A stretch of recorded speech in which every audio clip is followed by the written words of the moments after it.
It is now 6 o'clock, and I call this meeting of the Silver Falls School District Board of Directors to order. All of us are here. Janet is online. The rest of us are here in person. And we are now going to move into executive session under ORS 192.6602F to consider information or records that are exempt by law from public inspection. We plan to be back around 7 o'clock for our regular session for those who are online. It's 7 o'clock. We'll now move into open session. Our next item is the agenda review. Is there a motion? Madam Chair, I move that we move item 6B, school board zones discussion, up to be the very next discussion, which would be ahead of item 5, superintendent evaluation. Second. All right, it's been moved and seconded to move our school board zones discussion to the next item, and then we're going to follow that with Leslie to close out those discussion items. Then we'll go to That would be fine. superintendent evaluation. All right, any discussion? All right. Tom? Aye.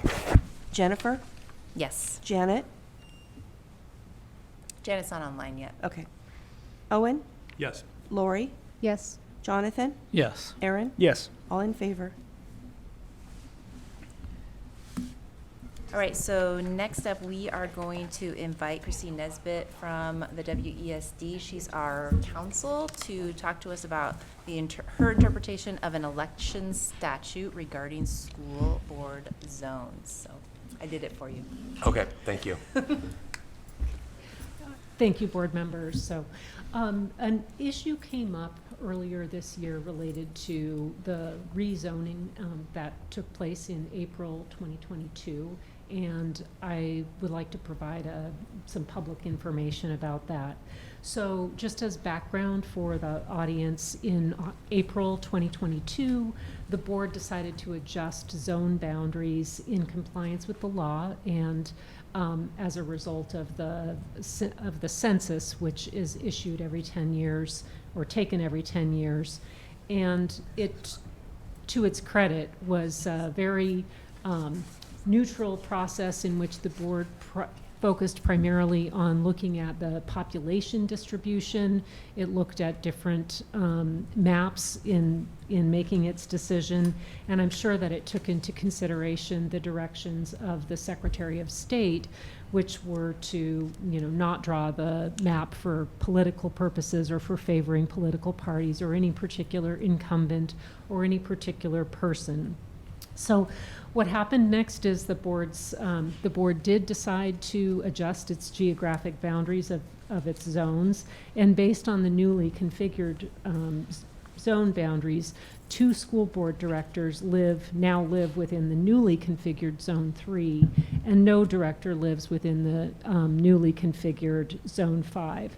The question came up, and this was presented to me some time ago, actually, around, is the board required by statute to declare a vacancy for the board director position 5 following the district's decision to adjust zone boundaries? And my determination at that time was no, and has remained no, most likely not, because of the way the statute is written. And I looked quite closely at the statutory language, and my reading of it is that it does not require the board to declare a vacancy in position 5 under these circumstances. But the most sound interpretation of the statute is that when there's an adjustment of zone boundaries, the elected officials will serve out their terms in the positions to which they were elected. In this case, that would be the officials in positions 3 and 5. However, in any successor election for a district that's zoned, a candidate seeking the nomination from a zone would have to be a resident of the zone. So moving forward, the person who is in position 5 would have to be a resident of Zone 5 in order to be nominated from the zone. So I'll tell you how I reached this conclusion. So I looked at the entire election statute as it applies to school districts, this section of the code. And I took into consideration the fact that school board directors are to be elected first of all, they're publicly elected officials. They are elected by the electorate of the Silver Falls School District at large into zones from which they were nominated. They are elected for a period of 4 years. And I looked at the statute ORS 332.030, which relates to vacancies in the office of director. And what I saw was a statute that fairly narrowly outlined some reasons why a school district board would have the responsibility of declaring a position vacant. And in some cases, that potentially means that the elected official would essentially be turned out of that position. And so the reasons that are enumerated in the statute include things like death, if they're recalled, if the person resigns, and of course, when an incumbent, quote, ceases to be a resident of the district or zone from which nominated. And that is the crux of the issue, is what does that language mean when an incumbent ceases to be a resident of the district or zone from which nominated. In interpreting that language, I considered that a person can only be nominated at the point in time of candidacy. In other words, when they're declaring their candidacy. And so you can only be nominated from a zone that is then in existence, and you cannot be nominated. It refers to a point in time. So my interpretation of this statute is that if a person moved out of their zone, then the board would be required to declare a vacancy. However, if an incumbent continued to reside in the zone from which they were nominated, they have not ceased to be a resident of that zone. So that was my analysis in looking at the law. I also considered the possibility that, what another interpretation would mean. And what it would mean is for publicly elected officials, and potentially you're a board of 7, so potentially 4 of them, to be removing an elected official whom the entire electorate had duly elected. And essentially cutting that person's term short. Now, if that's what the law says you need to do, then of course you have to do it. That was not my interpretation, however. I don't interpret an election law to in terms that would likely result in disenfranchising the voters and empowering a small body of elected officials to take such a drastic action. So that was my analysis of it, and I would be happy to invite any questions if you have any about that.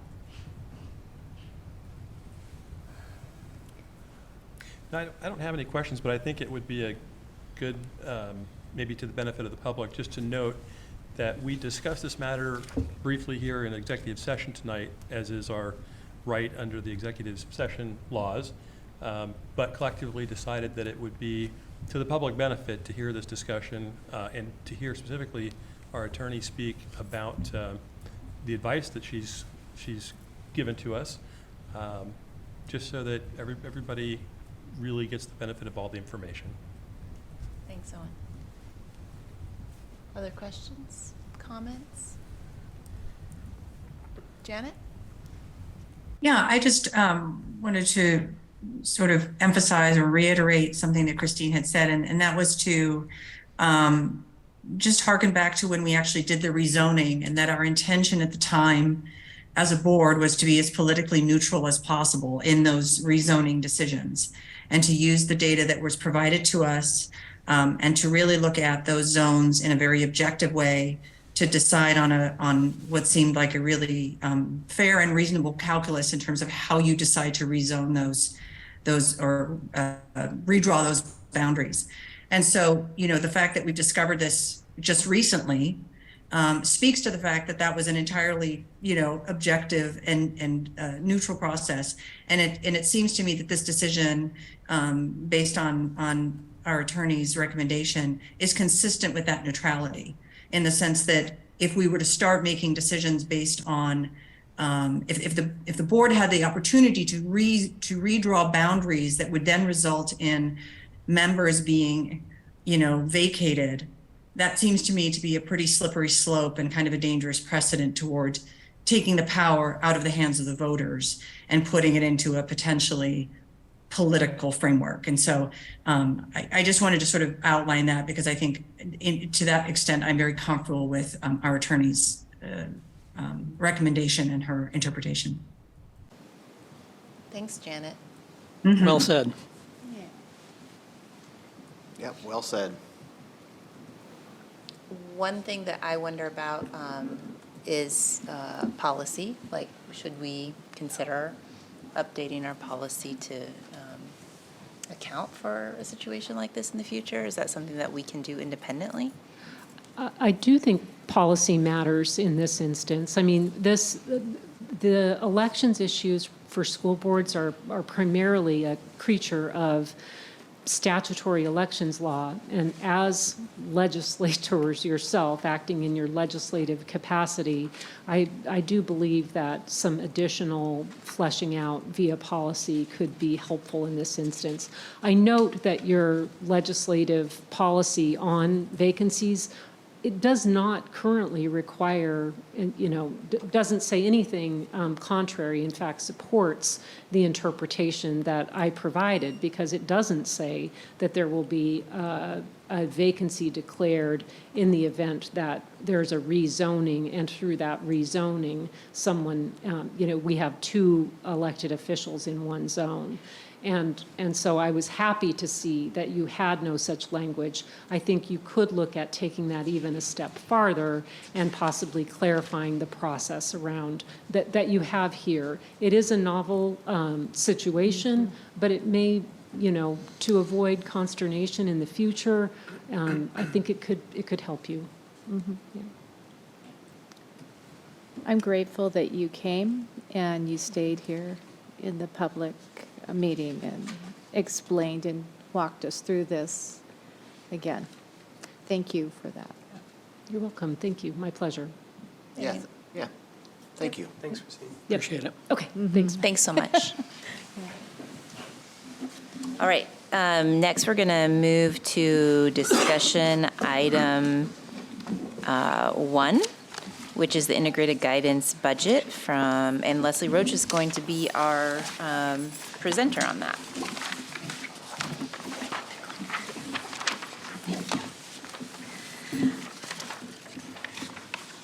Thank you, Daniel. Okay, so just a few weeks ago, the integrated guidance team was here presenting the plan, and I'm back tonight to share the integrated guidance draft budget. In front of you, board members, you all have a very large piece of paper that's printed of the budget, so it's easier to read. I'll go through on my slideshow just some highlights. I want to remind everyone that this budget is for the next biennium. So it's for next school year and the school year after. It's meant to align with the biennium. There's just one sheet of paper you see for the 23-24 school year. Our intent is to roll all of these over into 24-25 and update roll over the costs. So, costs will go up a little bit each year. So I didn't print that for you because it would just be a duplicate. And the small sheet of paper you have is our additional and tiered planning. What the state is asking for now is, instead of having to go through a more extended process to make changes to our plan because we need to make a change, or data has changed, or perhaps we weren't able to hire a position, and it's just unspent money, that we plan for that now, and it gets approved now, and then we can seamlessly move in and out of the additional tiered planning. So There we go. So all of our entire plan is guided by outcomes. We have 4 outcomes that are tied to 5 different data points that the state uses to measure. Just a reminder, our first outcome is 90% graduation rate across all demographic groups. So I've arranged, you'll see on your budget, everything is listed by A1, A2, A3, you see that column. So our first outcome is all of the A's, and each strategy is then delineated by a number, and then each budget item is an activity.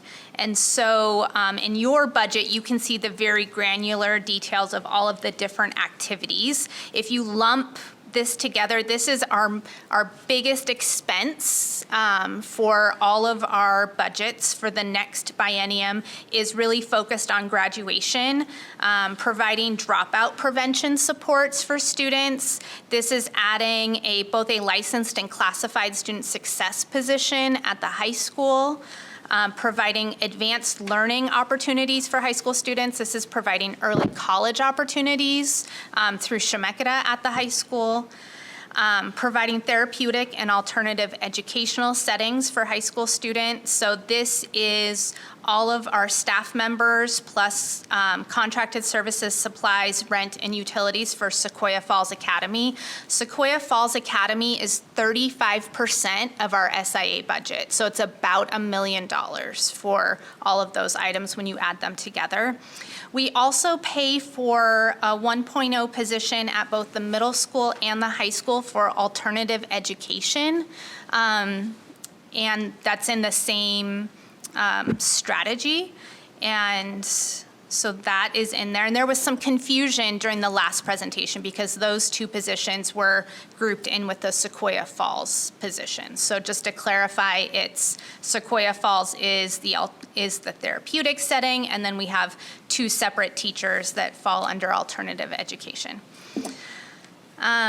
Providing professional development for all staff, so both contracted services and hiring our own instructional coaches. And then providing CTE course offerings, and that's 3 1/4 licensed positions, and then a variety of student competition and membership fees, course materials, and contracted services. So those are the highlights for outcome 1, which is graduation. Outcome 2 is 100% of students on track to graduate by the end of 9th grade with a focus on ensuring English learners are enrolled in appropriate courses to ensure on-time graduation. So this is really focused on 8th to 9th grade transitions, and the most of our funds for this will be summer Fox Camp for incoming freshmen, freshman seminar courses, and family engagement for 8th to 9th grade.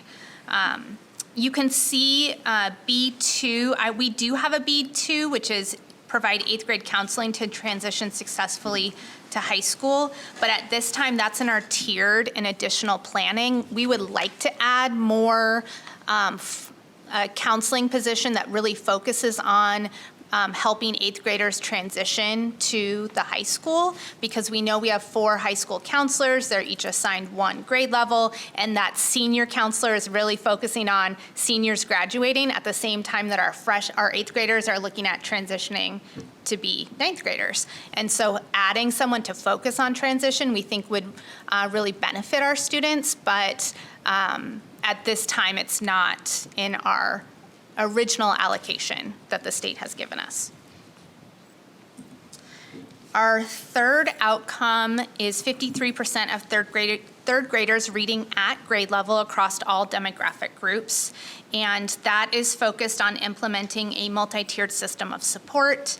And for right now, we are focusing on purchasing instructional and intervention materials for early readers and providing professional development and support for early reading intervention and science of reading curriculum. And our next outcome, which didn't get a number assigned to it either, is 95% of students regularly attend school with a focus on our students with disability and students of color.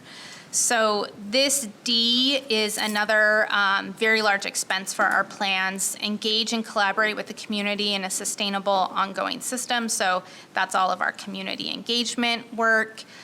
Providing equitable access to social, behavioral, and mental health supports. So we are paying for 5 licensed staff members out of this strategy, which are our social workers and our school counselors. Implementing engaging music instruction, so our 3 licensed music educators, and that includes instruments and supplies for those classrooms. We are hopeful that we'll be allocated a little bit more funds so that we can continue to pay for inclusive active play spaces for students.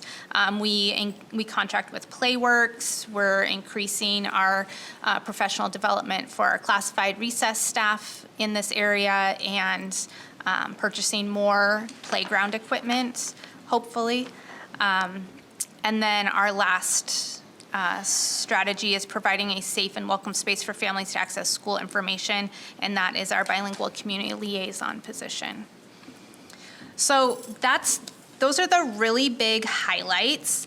I also want to just take a moment to address class size has come up a lot with this plan, and you can see the way the slides are outlined. Class size would have to be directly tied to one of these outcomes. So for example, if we go back to 53% of third grade readers reading at grade level, we would have to create a strategy and an activity to decrease class size for all third grade readers. So that could be adding kindergarten teachers across the district to support early readers. It would have to be a really targeted staffing increase because we see a need in our data. And right now, our data and all of our community engagement has been around mental health support, therapeutic educational settings, really reaching populations of students that haven't been successful in our traditional school setting. And so that's where you can see most of our funds are going towards. If as we start to be more successful in those areas and we learn how to support those students, perhaps we would reinvest funds in a different way, which could be third grade reading or could be one of our other outcomes. So that's hopefully helps to address class size for our public and just show for these particular grant funds, they have to be really specifically tied to our student data and our goals around the grant. Thank you, Dan. Any questions? Yeah, questions.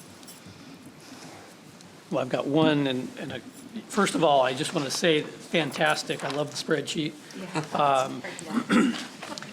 And one is just a specific question under B1. You didn't really mention it on the slide, I don't think, but can you explain the intervention specialist freshman seminar course staff? What was that one?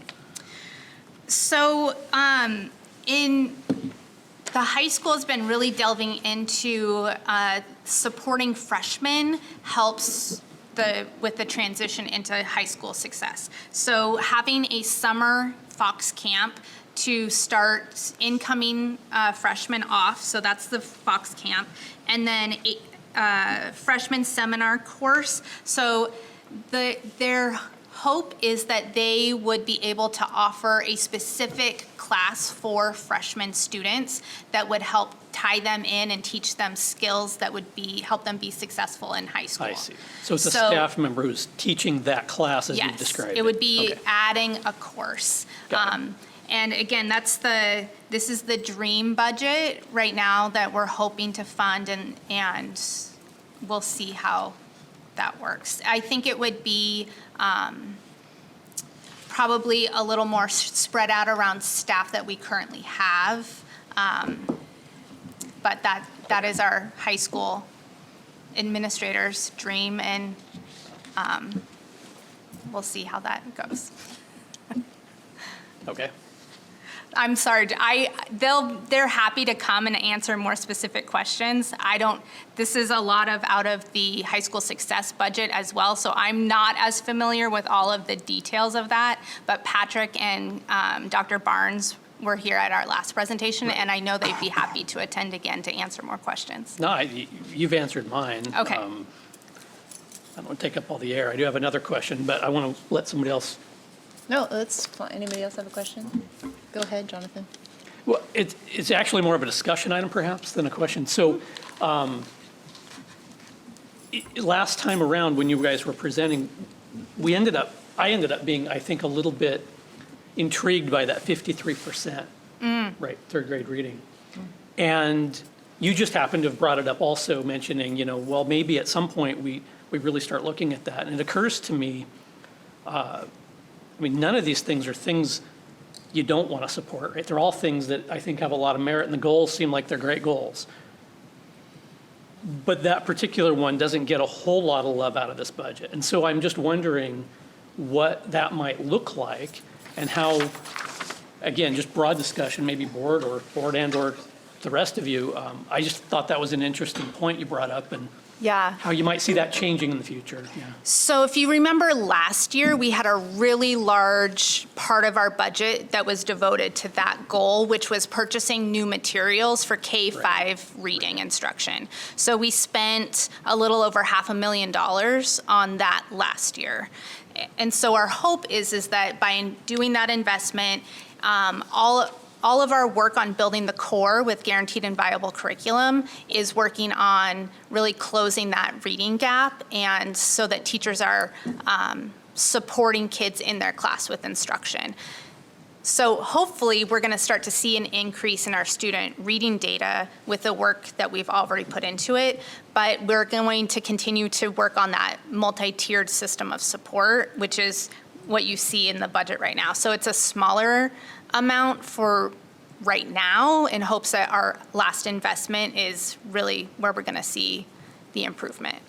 That's a great point. And I can see how different years we might, a little bit of whack-a-mole, right? But, there Yes. might be, throwing resources at a problem. As you mentioned, that's a one-time, or at least once in a great while expenditure. So that's a great reminder. Thank you. Yeah, and maybe you could elaborate on it a little bit, but, whenever I see 53% kids can't read at grade level, I'm always wondering what's going on in society or a community that has us to this place. We should obviously take care of it and work on it, obviously. But what are the root causes of this that we can understand better as we try to correct it? Is that something you can comment on, or just? It's a really good question. I think COVID has played a really big role on reading, because students learning how to read is such a very specific skill to teach as a teacher and to learn as a student. And doing it virtually is really impossible. So this is something that just kind of has emerged lately? I think that our data historically is not great in this area, but you see, even though our student reading scores at third grade have been low historically, we see students still being successful in high school and graduating. And so my hypothesis is they learn during upper elementary, they have the skills they need to succeed in school. But we really want to keep working on closing that gap.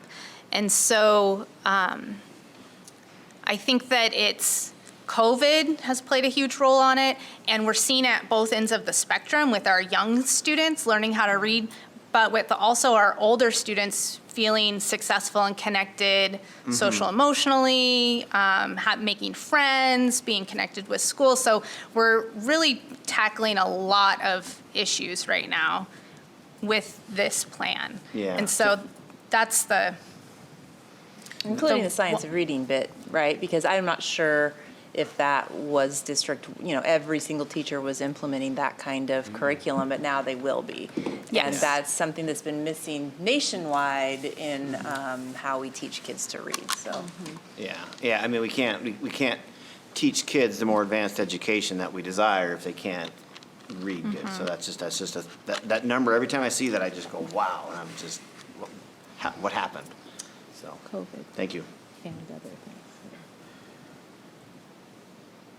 Thank you, Leslie. Thanks, Leslie. You're welcome. So just a reminder, this will be an action item for you to approve at the regular March board meeting. So we shall take and study and reach out if we have questions. Yes, please contact me if you have questions. I will have the full budget document ready to send to you. It'll be on our website. So other questions, let me know. Thank you so much. Yeah, appreciate it. Yeah. All right, so next on the agenda is superintendent evaluation, and we are going to start with Scott. He's going to give us his self-evaluative presentation, and then we will incorporate that into our discussion with Janet Medina-Avila from Oregon School Boards Association.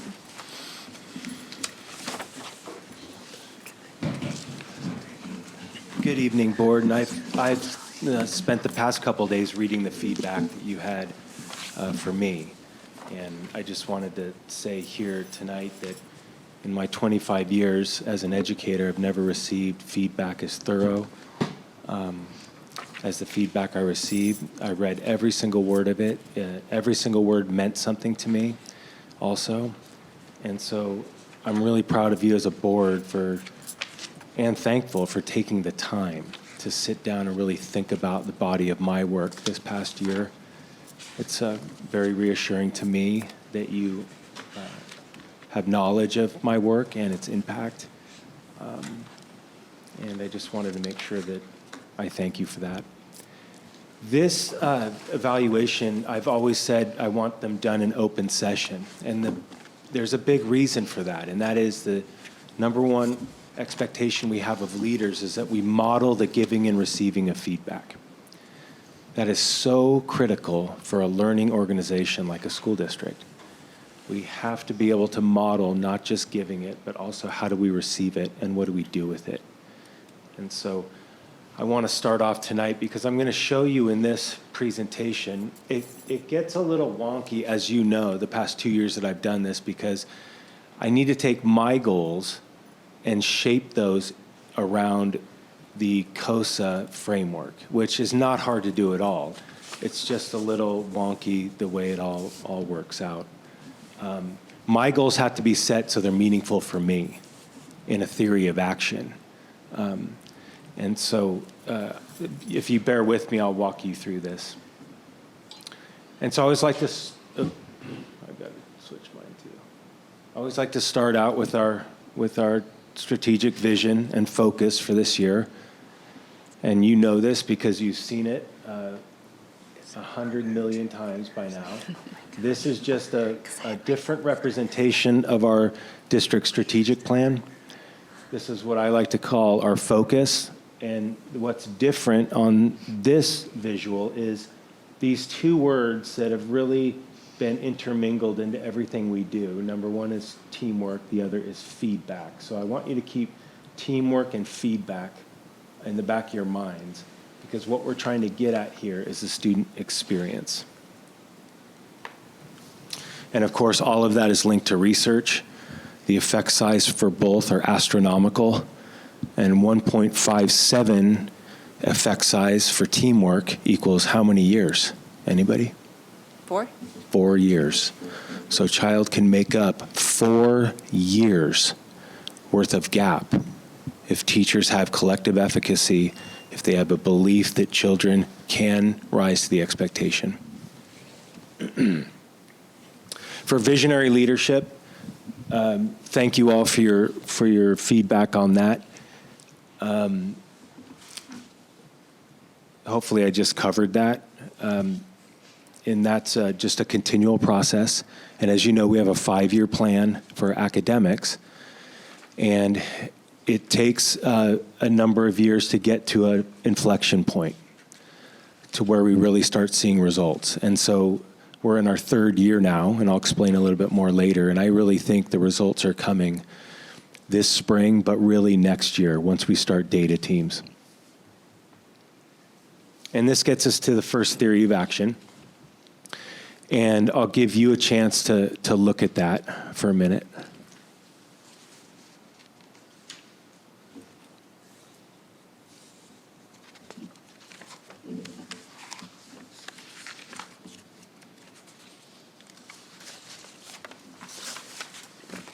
Okay. So the theory of action states if I hold myself and our school district level, if our school district level and school level administrators accountable for providing and for responding to consistent, specific, and descriptive feedback for and from their respective teams and staffs, then the experience of our students will improve proportionally as the knowledge and skills of our administrators, our teachers, and our support staffs deepen.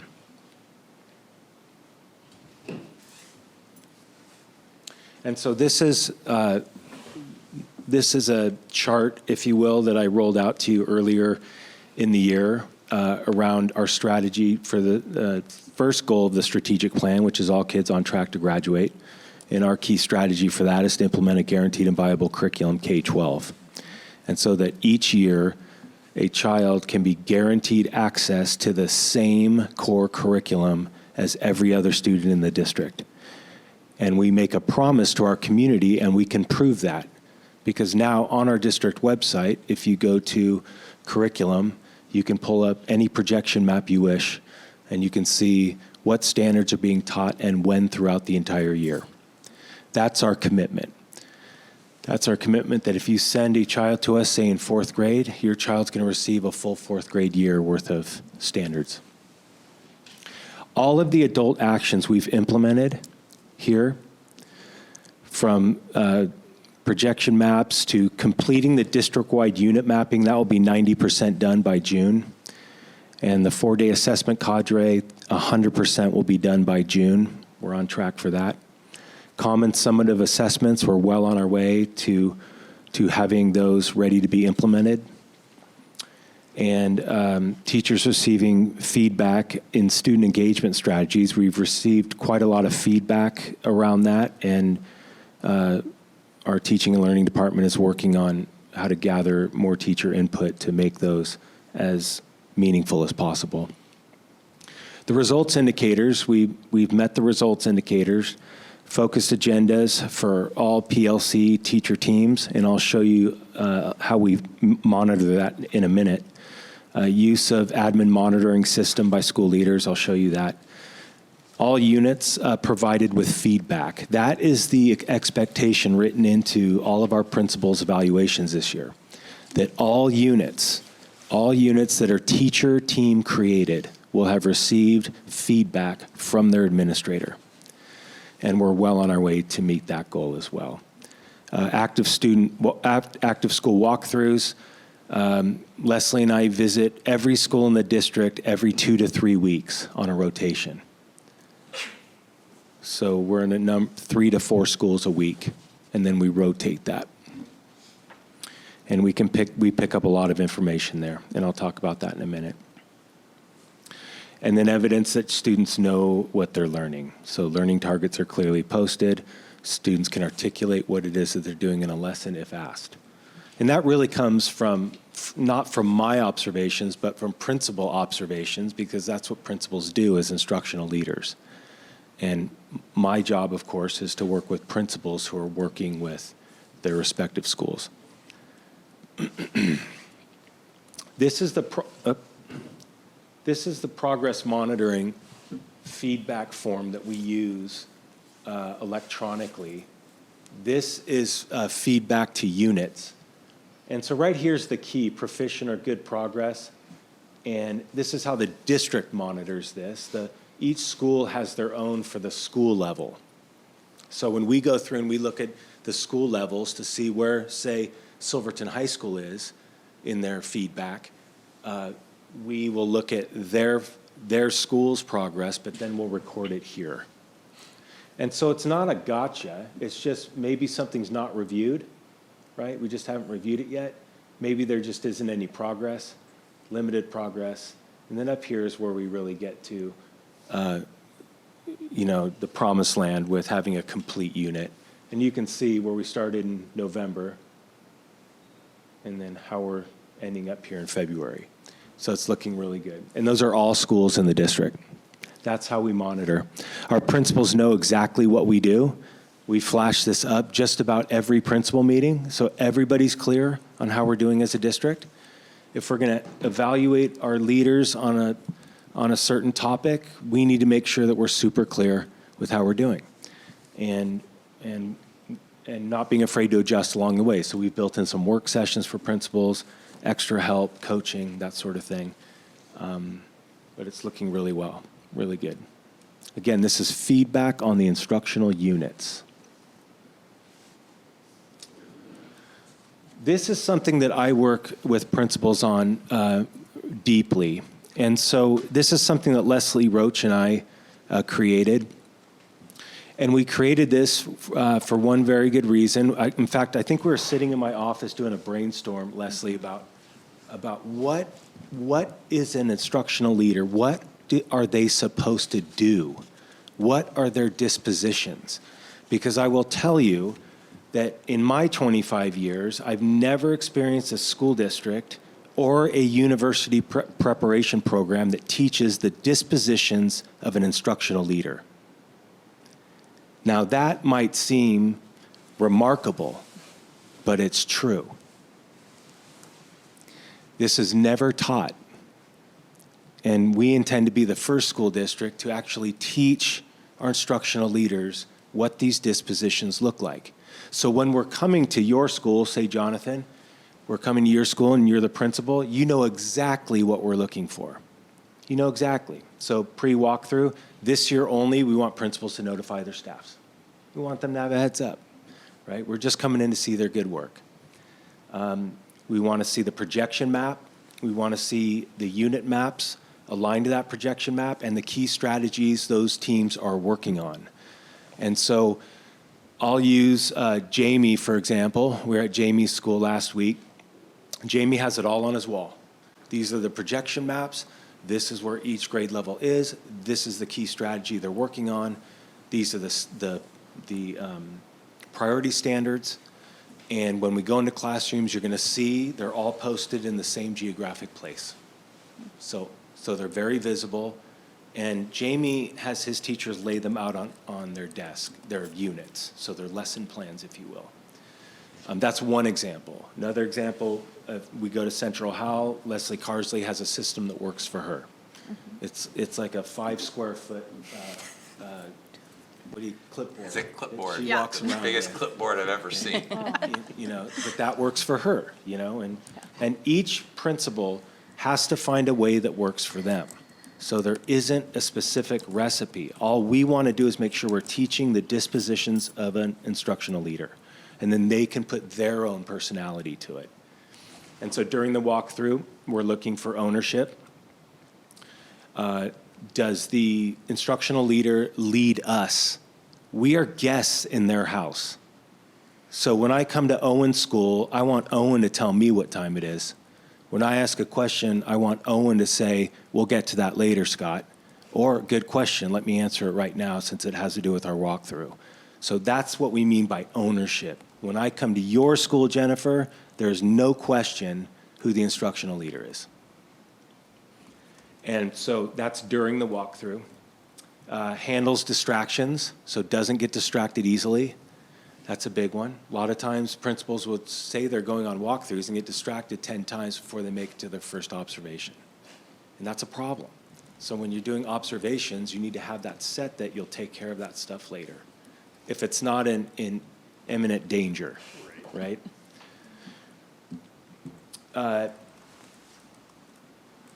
And during the walkthrough evidence, what we want to see is that the instructional leader enters the room and exits the room without big fanfare, right? Teachers shouldn't even know the instructional leader is in there.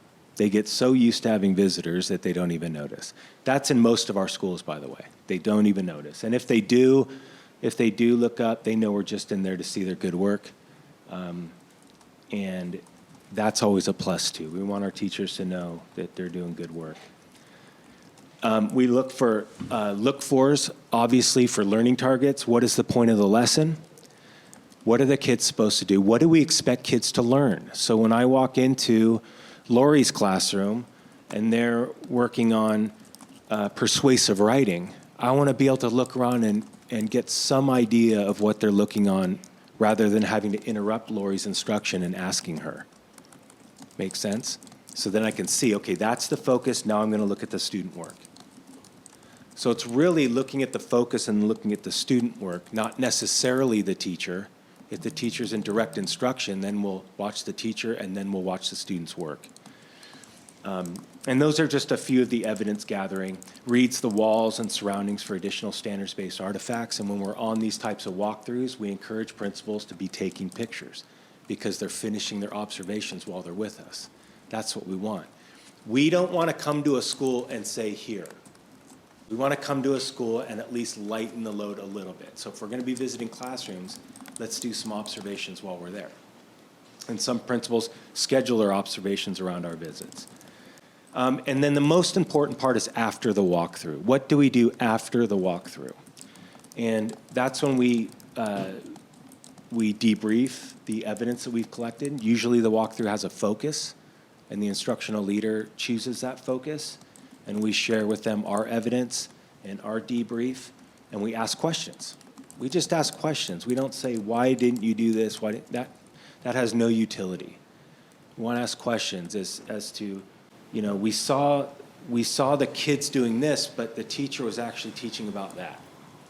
So tell us about that, because that might be a good question that you'd like to ask the teacher when you're having a conversation. You know, just tell me about that. There might be a good reason for it. But it's in asking those questions that we arrive at a professional solution. And in terms of coaching principals, which is my focus and should be, we want our principals to feel confident going into conversations as well. And then on the right side, you see here, this is Leslie's good work. After every single walkthrough, we hand the principals back this. And so doing everything, all these things were very apparent. And then some notes here. This was from Mark Twain, December 12th. And all these are stored on our Google Docs. So we can go in and see any observation at any time. You know, are we seeing basically all of these things? And eventually we won't need this protocol. This will be so internalized that it'll just be part of the drill. So when we bring a new administrator on board, we'll go back to this. This is how they'll be trained. So we train our instructional leaders our way. And I wish I would have had this when I was a junior administrator, because I wasted so much time trying to figure out the dispositions because they were never taught to me. And so school districts just don't do that. I will tell you that there's such a high demand for this. I posted this on my LinkedIn page. I had 20,000 hits in 24 hours. Oh my gosh. Wow. And so that tells you a little bit about the need for something like this. And it's actually a niche. So Leslie, if you'd like to start up your own consulting firm, you know what you can use as your business model. Don't give her any ideas. Exactly. No. Exactly. This is just a reminder to say where we are. This is where we are here. This is where we're coming from 7 years ago. Generally, to me, it looks about the same, but we have a plan. We have a plan. And I put this up here too, our district's educational equity policy, and I wrote about this last week in my updates. If you haven't read that, I'd encourage you to do so, because what we are doing instructionally is 100% aligned to what the educational equity policy calls for. A systematic approach to closing the achievement gap. And that's our timeline, and we are there. And we're doing a lot of good work. A lot of good work. And then next year, we will be here. We will have taken all of this knowledge in terms of creating curriculum maps, projection maps, unit maps, a common assessment, and then moving into full data team cycles. So we can determine the difference between what I intended to teach versus what kids actually learned. And that is a question that must be answered. And if it's not, we get that. We have to know if kids are mastering what it is that we're teaching. And we need to have a systematic way of doing that. And we all need to speak the same language of the common assessment which is written by teacher teams. So a team of third grade teachers write the assessments for English language arts for third grade. All third grade teachers use that assessment. Does that make sense? So that when they come together in PLCs, even from around the district, they're speaking the same language. And they can see, how come your kids did so much better, Jonathan? Which strategy in our unit map did you focus on? Maybe I didn't focus on it as well as you did, and look at the results you got. Simple things like that.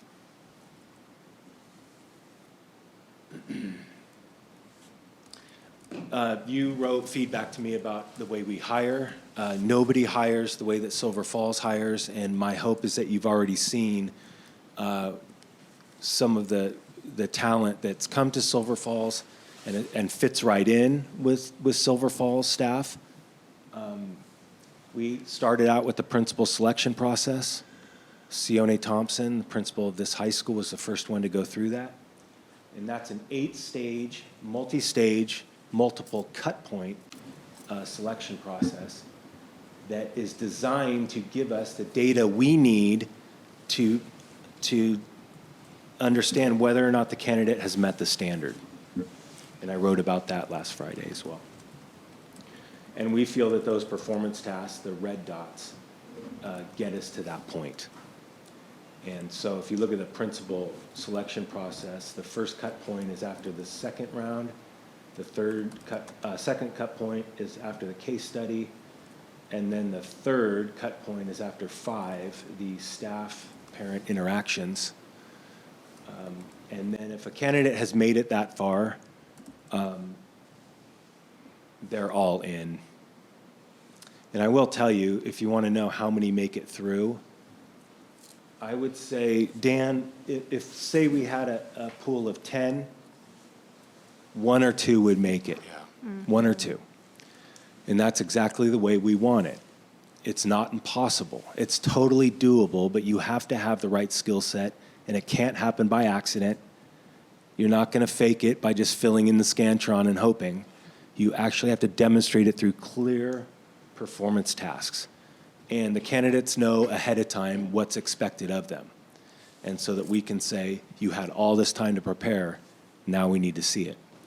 And this has now been rolled down to the teacher selection process. And this is one that I view, well, this started with my experience in this. I've been involved in this type of a format as a principal for about 10 years. And again, it's multiple rounds with multiple cut points and then specific performance tasks focused on teaching. And so nobody's getting a job here in Silver Falls without actually proving to us they can effectively teach Silver Falls students. In a performance-based profession, no one's talking their way into our schools through an interview. And 95% of schools in this country do that. But not here. You actually have to prove it. And then this is probably the most important part after the demonstration lesson is the feedback session. How do you think the lesson went? What would you change? And Jennifer, if you're sitting in on that stage and the person said, I wouldn't change a thing, it was great. Wouldn't be good enough, would it? Nope. Nope. There's always things that There's you can. always something you can learn, always something you can take away. And that just shows us the humility piece, of receptiveness to feedback. Right. And the final interviews on both, for here, it's more about the principal telling the candidate about their school. If they've made it here, it's a done deal pretty much. There would have to be a massive gaffe somewhere that, I don't know, maybe, but the odds are this person is going to receive an offer. But what we want to know is this is the time for the candidate to interview the school. So the school would set up however they want to teach the candidate about the expectations of their school, what it's like, before they accept an offer. Reference checks, as you know, I've said this before, are done on stage 6, only because, number one, people will only list positive references, right? And so all we want to know, and I typically do the ones for administrators, all I want to know is whether or not what the reference is saying is congruent with what I've seen. That's all I want to know. Because letters of recommendation and reference checks are meaningless, truly, if they're not confidential. So this is something specific just to Silver Falls.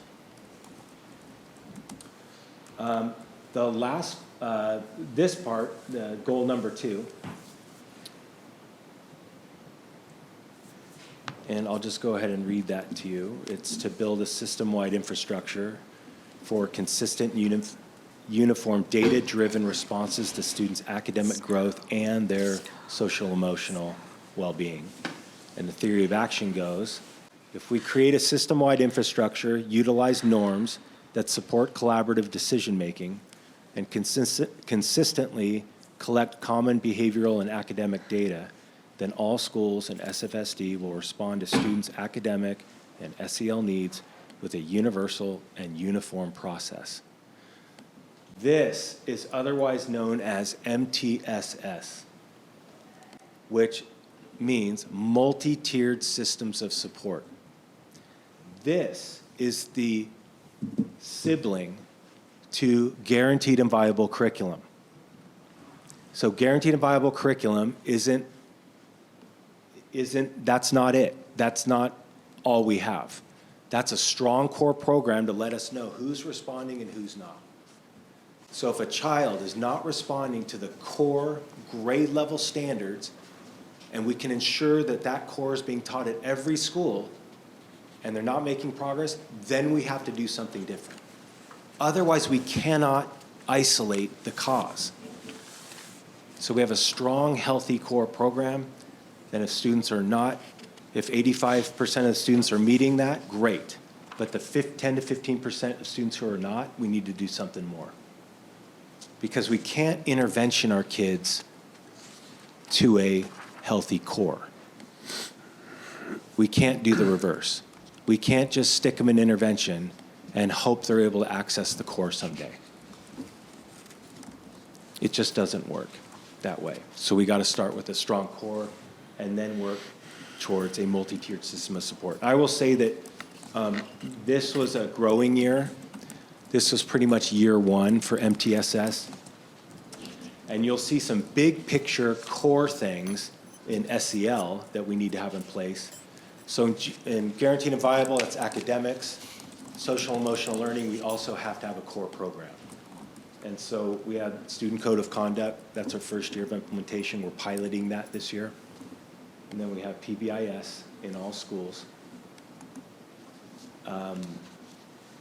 We model respectful interactions. It's very important as professionals. That's our expectation.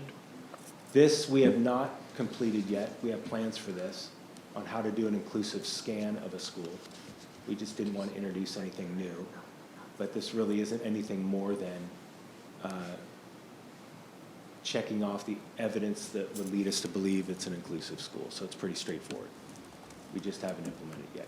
Staff climate surveys are given 4 times a year by the instructional leader, and they bring those with them to their goal check-in meetings. So we go over that with them as a team, just to see how they're doing. And then we just ask questions. Tell us about this, or did something surprise you in the data or not? Playworks, we have all Playworks at all K-5 and K-8 schools. That's a remarkable way of really structuring your playground. That's time that's generally unstructured. And with Playworks, we get kids directly engaged with creative games. They have a junior coaching, kind of a leadership component to it. And that takes place during the unstructured time. And then we're working with WESD. We've put on, I wouldn't even say several, many customized SEL professional development. It's like a menu. Teachers can choose from that which ones they feel like they need. So those were the adult actions that we implemented, and these were the results indicators here.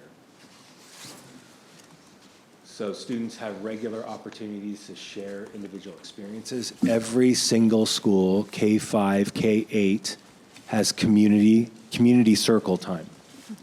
And that community circle time is to give every single kid in that school a chance to talk about themselves at least once a day. So you can imagine the power of that. Every child having 15 to 20 minutes each school day, times 170 school days, times 13 years in our system, is a whole lot of opportunities they had to share, right? And usually it's around a structure, whatever the topic is. So that's huge, and that was a non-negotiable in schedules this year. Had to make sure it was built into the school day where kids have an opportunity to come together as a community. And I just mentioned that around school scheduling. And then principals working and implementing PBIS and the code of conduct. And we're looking pretty good there. This is just a few bullet points on multi-tiered systems of support. And I just put down 4 main ones. This is like PowerPoint 101, what not to do. So these are just kind of miscellaneous notes I put on the side. Brian Hungerford could learn a thing or two from I'm telling him. this. You should tell him that. He needs to take a PowerPoint class. Anyway, the first bullet point for multi-tiered systems of academic and social emotional learning support is all schools are transitioning their care teams. So care teams are for what happens when kids don't make progress. How do you talk about this at your school, Principal Buchholz? How do you talk about kids who are falling through the cracks? What kind of team have you assembled? And so that's what a care team does. But the shift is just really a perspective shift, because it used to be adults just choosing who was going to be on the agenda for whatever reason, probably legitimate reasons. But the way we keep them from falling through the crack is that we look for the student data-driven agendas. So we're always looking at the bottom 20%. We want to know what's going on with the bottom 20% of kids in every school. And so that's happening this year. That type of training is happening. That'll be a soft rollout. Care teams have already been in place, so the concept is not new at all. And there's been some really good stuff that's come out of those. It's just time to take it up a notch. A reading screener. We have a reading screener for the first time. This is a universal screener. This is not a typical summative assessment. This just tells us an indicator at a point in time. So BOY is beginning of the year. MOY is middle of the year. What would end of year be? EOY. EOY. Good, Aaron. EOY. So we'll be able to look at this at the end of the year and we can compare. This happens to be grade kindergarten. That's in the whole district. This is how they started. That's concerning to me, especially in a district like Silver Falls. That's very concerning. But look at where we've been. And this is where we are now mid-year. And so we're making progress. And so hopefully we're only seeing, hopefully no red, but these types of numbers will get better because our intervention programs are new as well. And so this next year we will have really solid agreements on which kids are in which intervention programs from the very start, using this screener. So this screener can tell us a lot of different things. And so just going there, that tells you, this is how we monitor whether or not our system's healthy.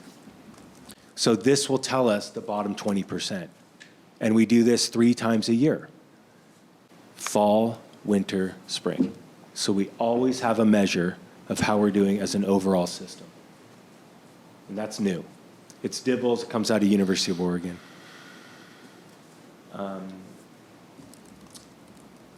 So that's the reading screener, and a special team goes to each school. A district team goes to school and assesses the students. So we make sure it's reliable. It's reliable data because it's all implemented the same way with trained staff. And it also saves teachers time. And then in middle school and high school, they have what's called early warning systems. So that's a combination of attendance, office discipline referrals, which are new this year, the revised, and grades. And then all of our kindergarten through 8th grade, whether it's a K-8 or K-5, uses the 20% rule. Or if we really have a complex kid, we implement individual problem solving. And that's a really detailed way of getting to the bottom of whatever the antecedents are that a child may be struggling with.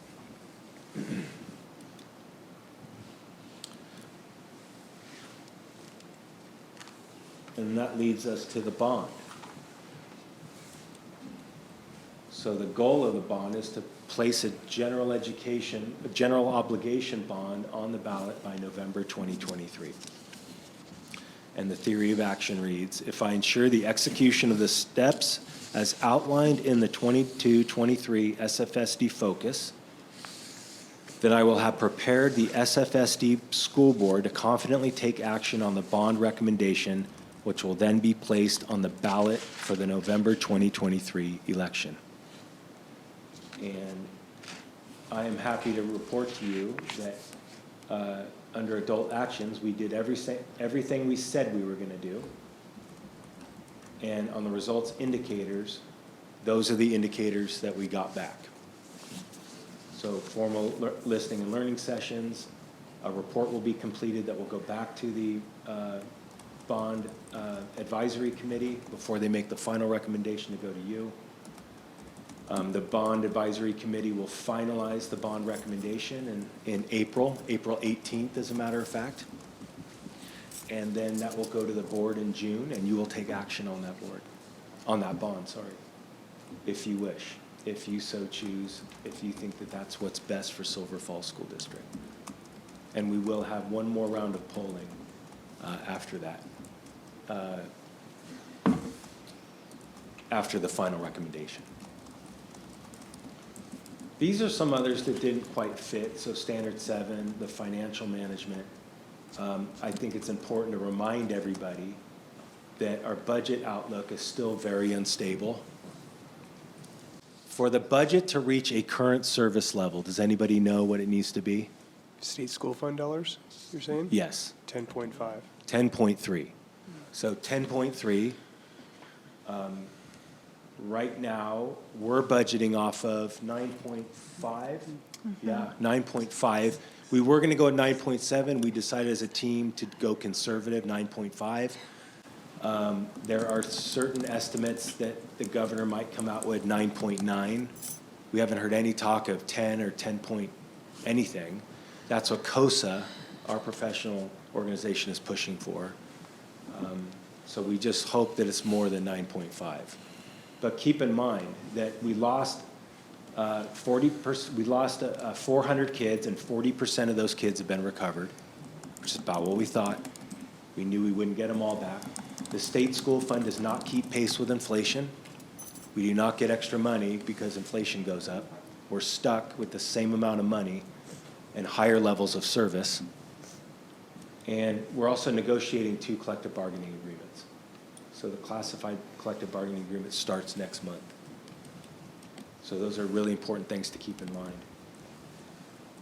The standardized budgeting, this will be the second year for that. We've shifted to FTE, which is a far better way of allocating resources, and standardizing classroom FTE with an average.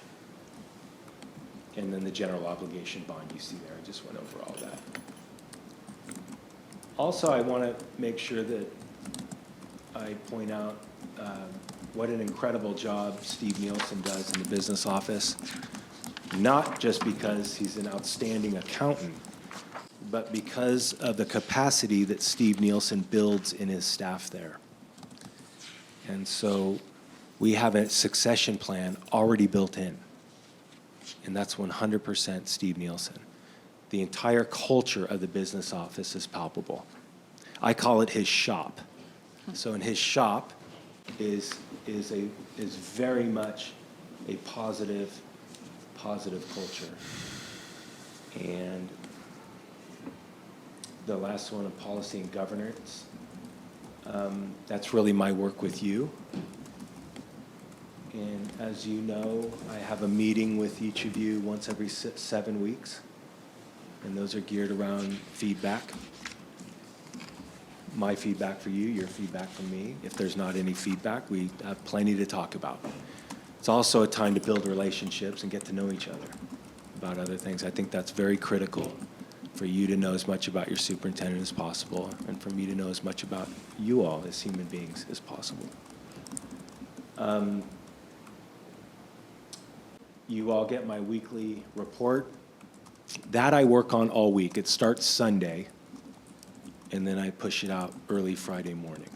So that truly is a representation of what goes on during the week. And we meet with board chairs. That's something that I started back in 2020 under COVID with Jonathan and Jennifer, and it served us really well.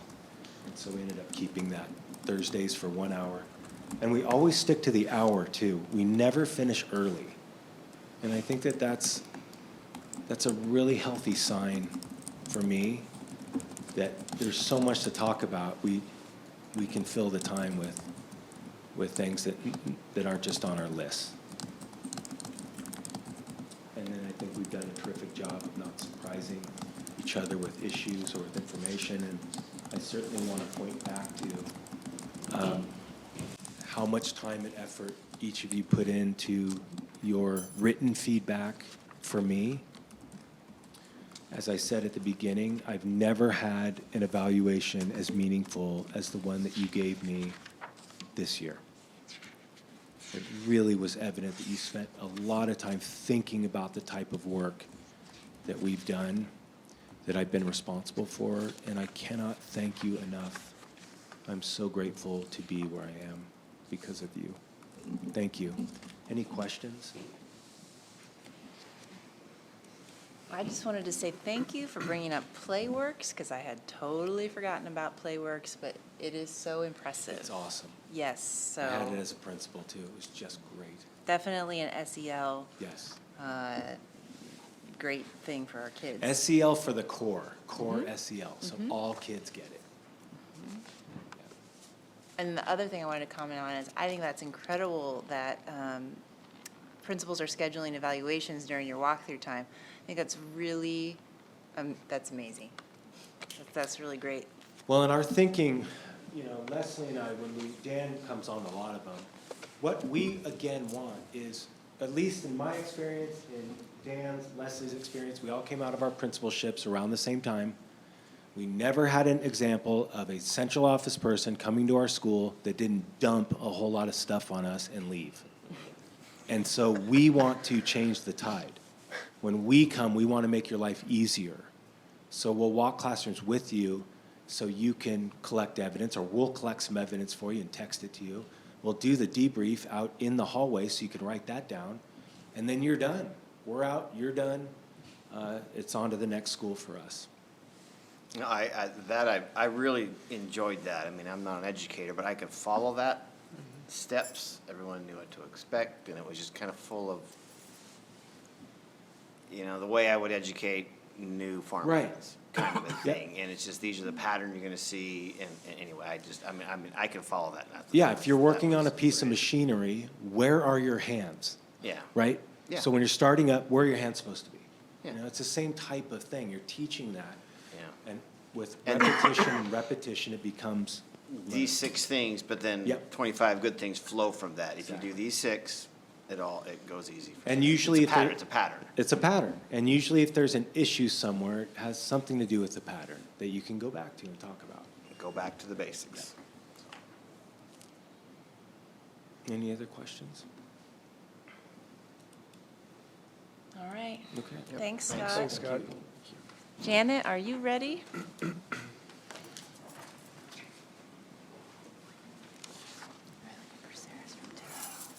All right, again, this is Janet from OSBA, and she will be taking us through the rest of our process so that we can develop a summative assessment for Scott, and that's the goal for the end of our session, is to have that drafted.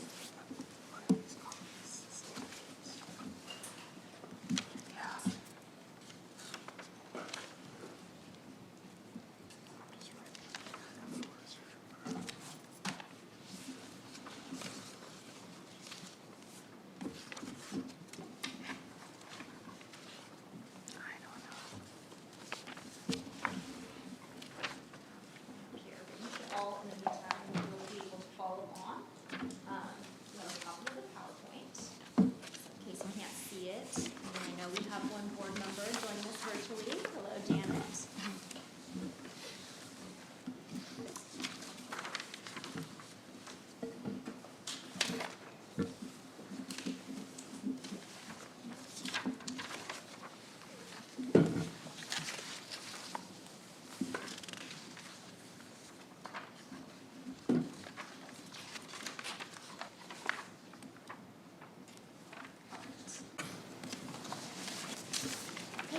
so much for having me. Good evening.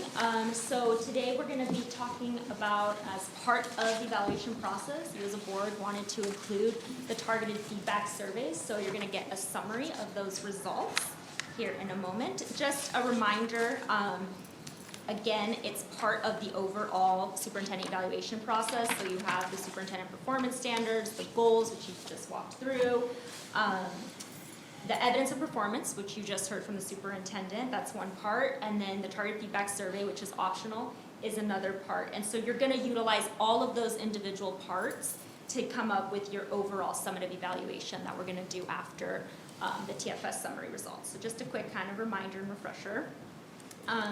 So you agreed to include the target feedback survey as part of the process. You had a planning session where you selected the standards and descriptors, and that's just to ensure that there's a manageable size for the participants in terms of the amount of questions. And then you determine who those participants are going to be, internal and external stakeholders, the board and the superintendent together. And then we, OSBA, we have proprietary of the questions, and we do all the administrative behind the scenes and make sure that that survey gets sent to those participants that you gave to us. And tonight, you're going to see a compilation of the data and just a summary of the results. So I wanted to just walk you through first which were the standards that you selected as a board and the descriptors. So you selected standard 3, inclusive district culture, and those are the descriptors there. You selected standard 4, culturally responsive instructional leadership and improvement, but you only wanted descriptor 2, and that's what you see highlighted there, descriptor 2 to be a part of the survey. Standard 5, communication and community relations, all of the descriptors were selected.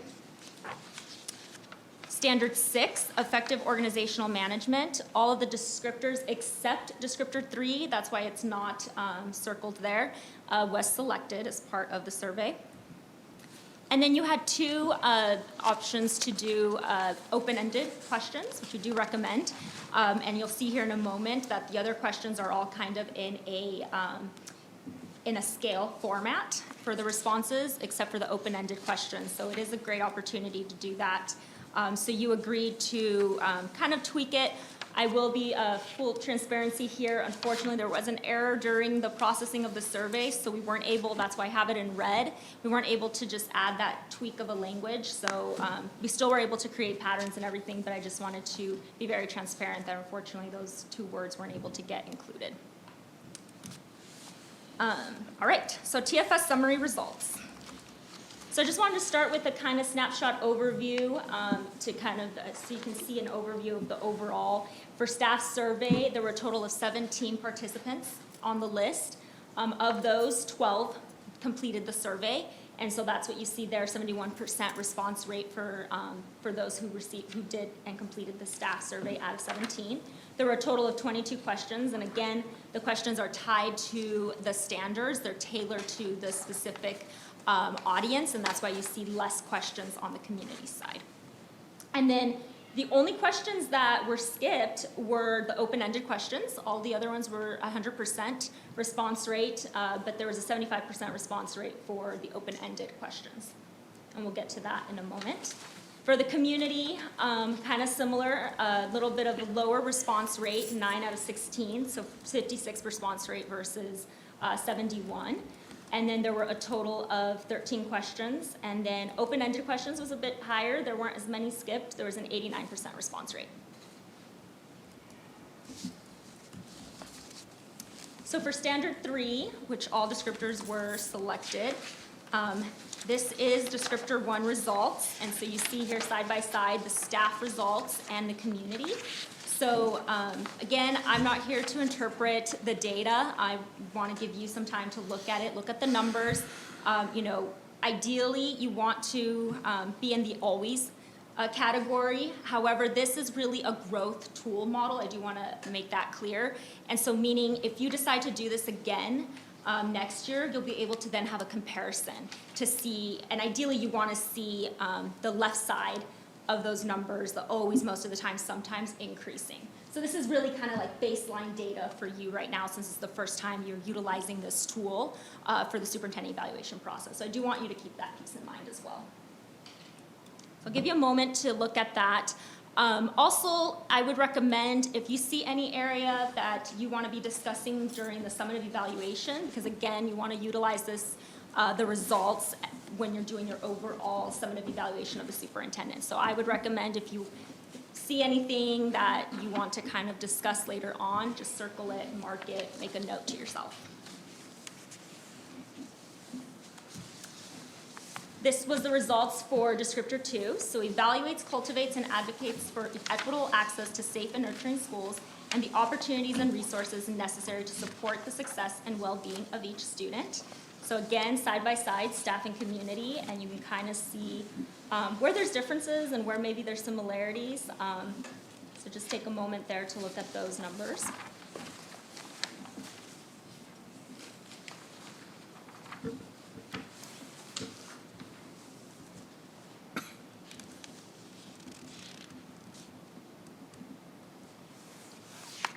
And then descriptor 3 ensures equitable, inclusive, and culturally responsive instructional and behavioral support practices among teachers, administrators, and staff. And so again, kind of seeing how the responses are, how the results are looking for both the staff and community.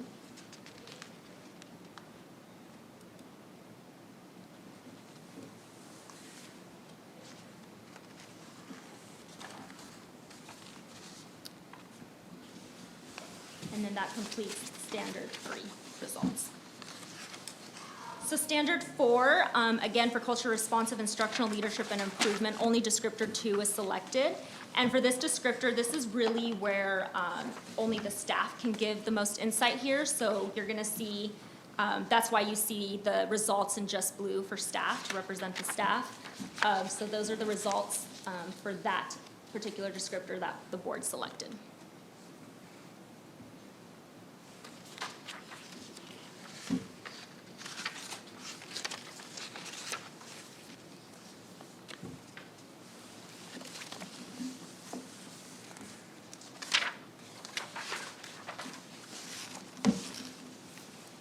Moving along to standard 5, and this is communication and community relations. So this is something that the board can get additional insight around the staff, from the staff and from the community. So again, you're gonna now see again alongside the results for the staff and community for descriptor 1, develops and implements effective and collaborative systems that engage multiple and diverse stakeholder groups.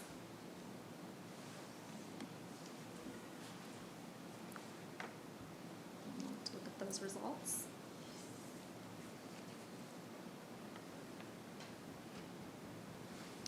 Descriptor 2 engages and effectively communicates with diverse families, community partners, and other constituencies to strengthen student learning.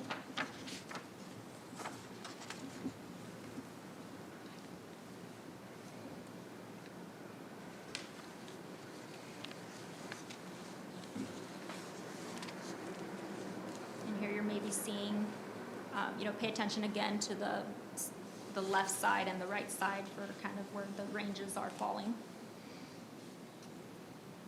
Descriptor 3 cultivates relationships and partnerships with members of the business, civic, local government in support of their advocacy for district, school, and community needs.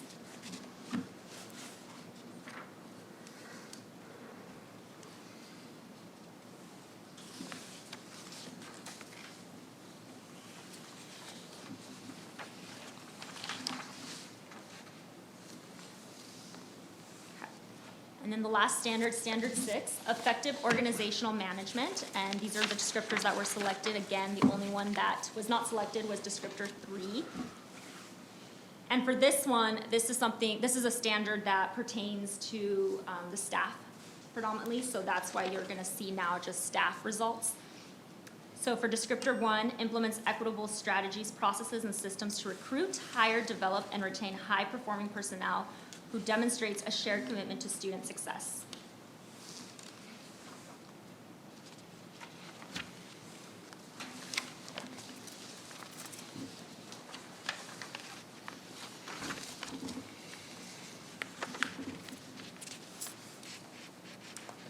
Descriptor 2 establishes productive relationships with associations while managing labor relations and contracts effectively.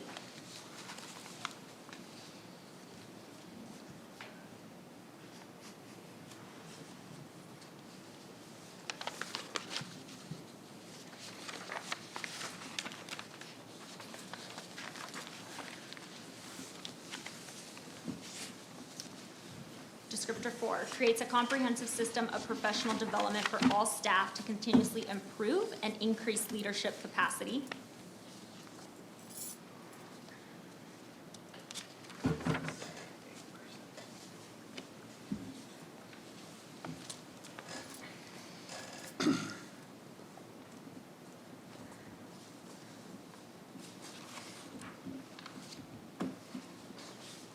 Okay. So now for observations of staff comments. So again, this isn't anecdotal quotes. This is big themes that me, as your OSB, as your analysis of the data, kind of picked from the overall comments. So the response rate, again, was 75%. And again, for staff, there were a total of 12 that participated in the survey. And so for strengths, there was a theme was that the superintendent has clear district vision, particularly around curriculum and student achievement overall.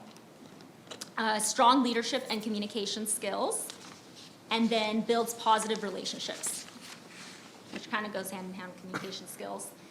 Areas of growth, and this is again, the comments will help you get more of a glimpse to analyze that, to look at, kind of interpret that data, because if you notice, there was maybe some areas where both sides, the right and the left, kind of had similar ranges or different kind of ranges, and so this is kind of where you're seeing some of that maybe be revealed. Areas of growth are interpreted. Clear, consistent communication and follow-up with staff. More collaboration with staff and students to address needs aside from just academics. And again, on the strengths, you can see that curriculum was a strength, but more collaboration or just more focus on other things aside from academics. Professional development for staff, particularly coaching or mentorship program.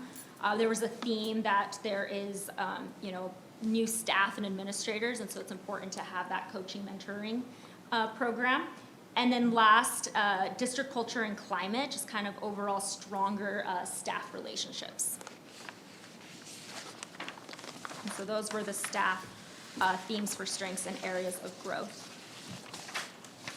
For community, again, the response rate was a little bit higher for open-ended questions, 89%. And for strengths, very similar focuses on student success, visible and responsive to community input, and exemplifies strong leadership skills as well. For areas of growth, decisions don't always align with community staff and student needs. Relationship and trust, more relationship and trust with the broader community, and then more input overall from underrepresented populations.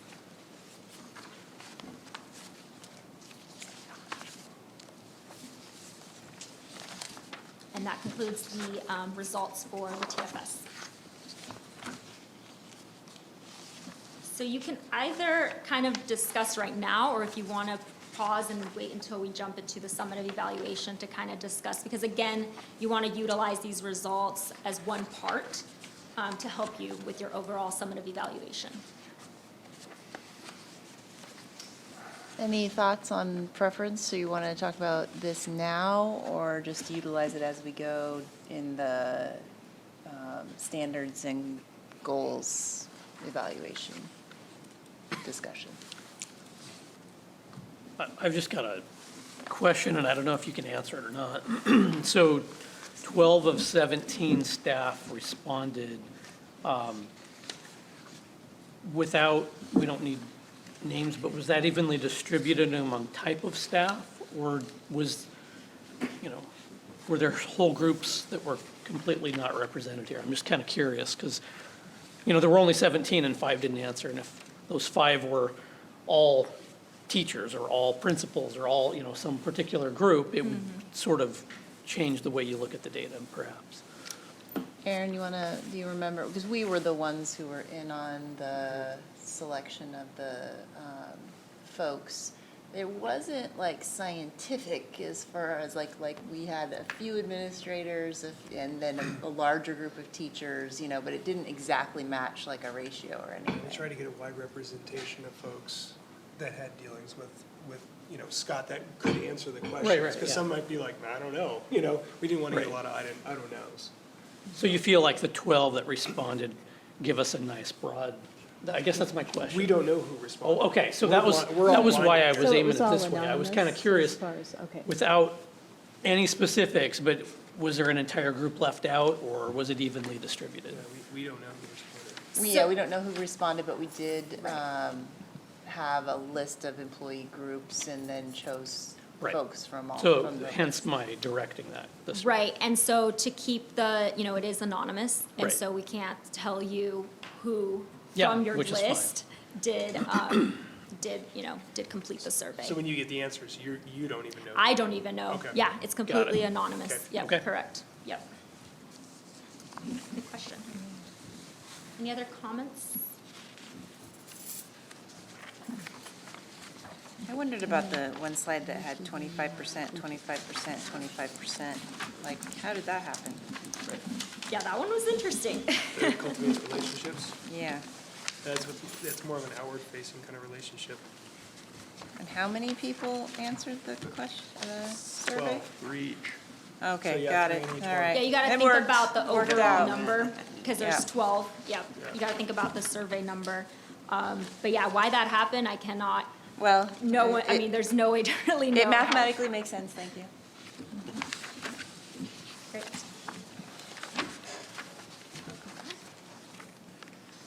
I don't know, I think my reaction was that the wide distribution, particularly on the staff side, community tended to be a little more consistent, but on the staff side, it was really widely distributed on a lot of these.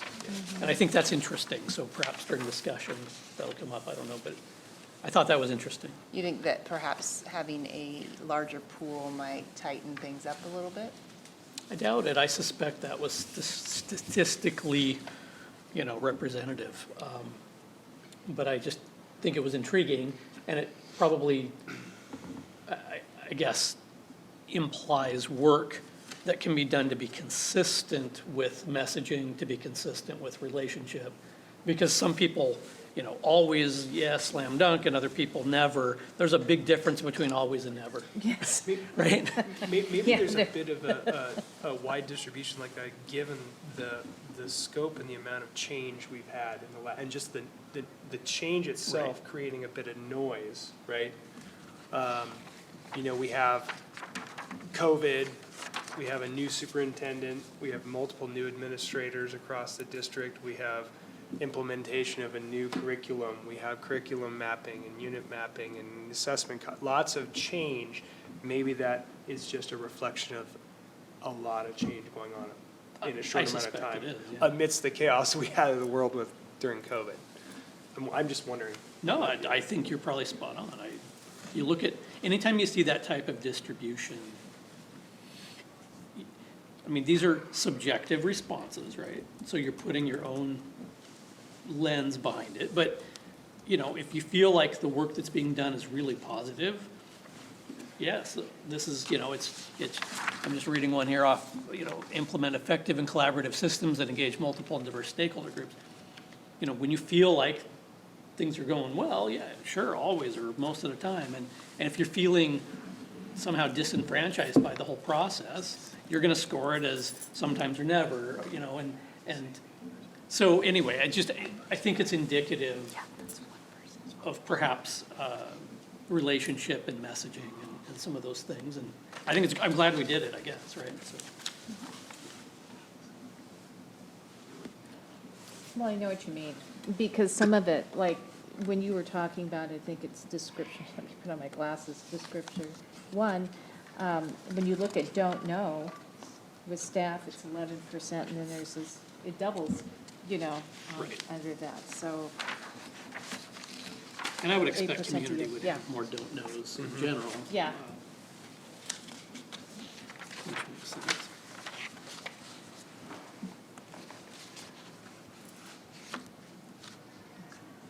Does the board want to move on to the summative evaluation? Yes. Do you want to take a break before we jump into that? I know it's been a long night for the board, or do you want to just? I'm fine, but I don't have to win. I'm good. All right. Okay. I think we're good. All right.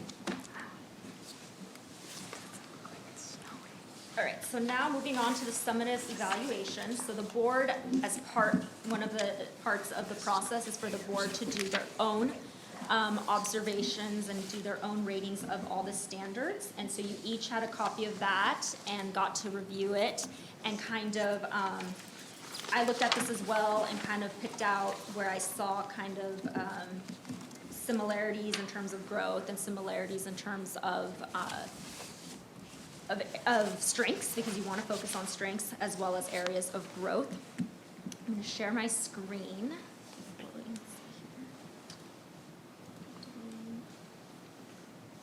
So what I'm going to be doing tonight, if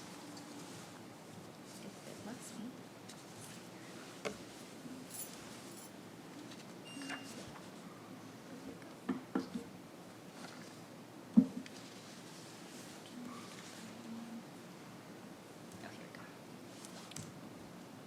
So this is going to be, at the end, a draft summative evaluation. Right now it's blank, you have the one, but as you're talking and coming to a consensus, I will be marking what the overall board rating is and then what comment reflects that overall rating.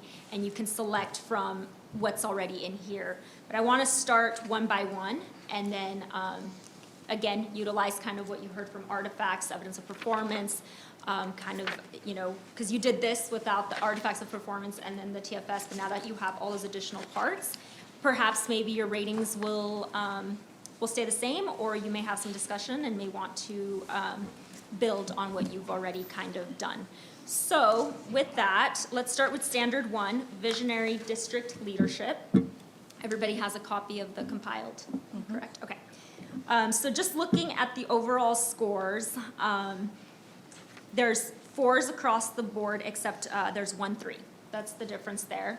So you as a board discuss, what rating do you believe now, taking into consideration the artifacts that was presented from the superintendent and the TFS summary results. I'm a 4. Yeah, You want us to go one by one? Or just, or in general, unless somebody has, whoever doesn't agree with the 4. Because right now you're seeing it's pretty much the majority I think of we the can make a board. consensus just by our discussion. We don't have to necessarily go one by one. Yeah, yep. Yeah, I mean, I think, as we've seen from artifacts and my own comments and reading through all of the rest of your comments too, I think one area that Scott really excels at is that attention to the district vision and having a visionary leadership focus. I see similar themes throughout everybody's comments about, reaffirming the strategic plan, creating the vision for the district, always focused on the mission. You look at the goals he created, they're always focused on what our mission is for the district and our focus and our strategic plan, and are continually, focused on everything that's coming back to the plan. So, I think that's probably one of his strong points, in my opinion. Mm-hmm.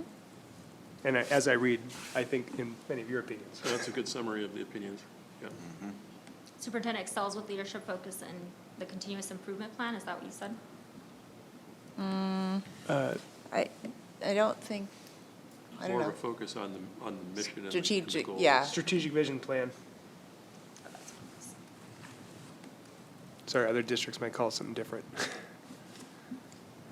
Perfect. No, that's great.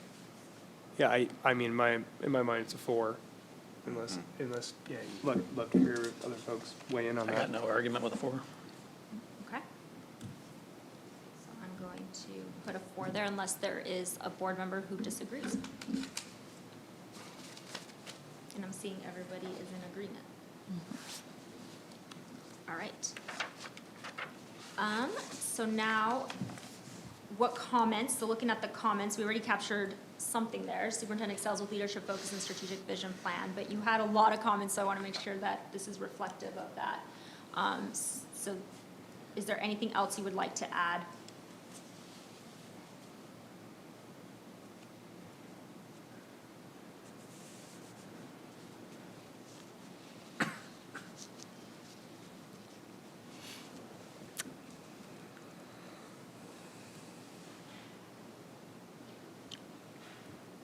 I don't think so. I think I saw that there was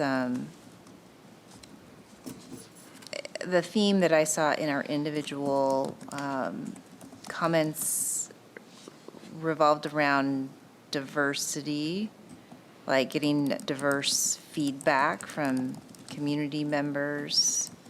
And also I saw that is in the survey that as a area, that could be improved. So I think just to continue to expand the reaching out to diverse groups to get feedback. Jennifer, if I might, I don't want to be a downer here, but I'm having a hard time seeing what the utility of trying to take what we've done, condense it into a single sentence or two. We're supposed to speak with one voice. So I guess I see the benefit to the discussion, of course, but yeah, it just seems like it doesn't really help Scott to. Well, and I was kind of thinking about that too, and I don't want to rewrite rules, but what you just said, is there a way that, given we've all taken time to provide very detailed feedback in what you have in front of you, Janet, and what we have in front of us, to incorporate that as almost like an appendix to this? We have themes maybe as a Reader's Digest here on the front, a sentence or two on the blurb, but using this, with our discussion, but also using this and putting this right with it as kind of like the big, the detailed version. This is the Reader's Digest. This is the summative, very summative. As you can see, we did a pretty thorough job. Absolutely. It's just all boards would have to agree with every single comment. So kind of, the speaking with one voice, that's exactly what Jennifer just said, and that is correct. You would need to make sure everybody agrees with everything that's in the individual comments. You could just take pieces of it and compile. So what I did here, let me share my screen again. I don't know why it's not letting me go multiple documents. Aaron, if I may, and thank you, Owen, for bringing up, because we want to make this as meaningful as possible. The feedback that you've already given me, the 7 of you, is, without a doubt, it's just tremendous. That's really what matters to me.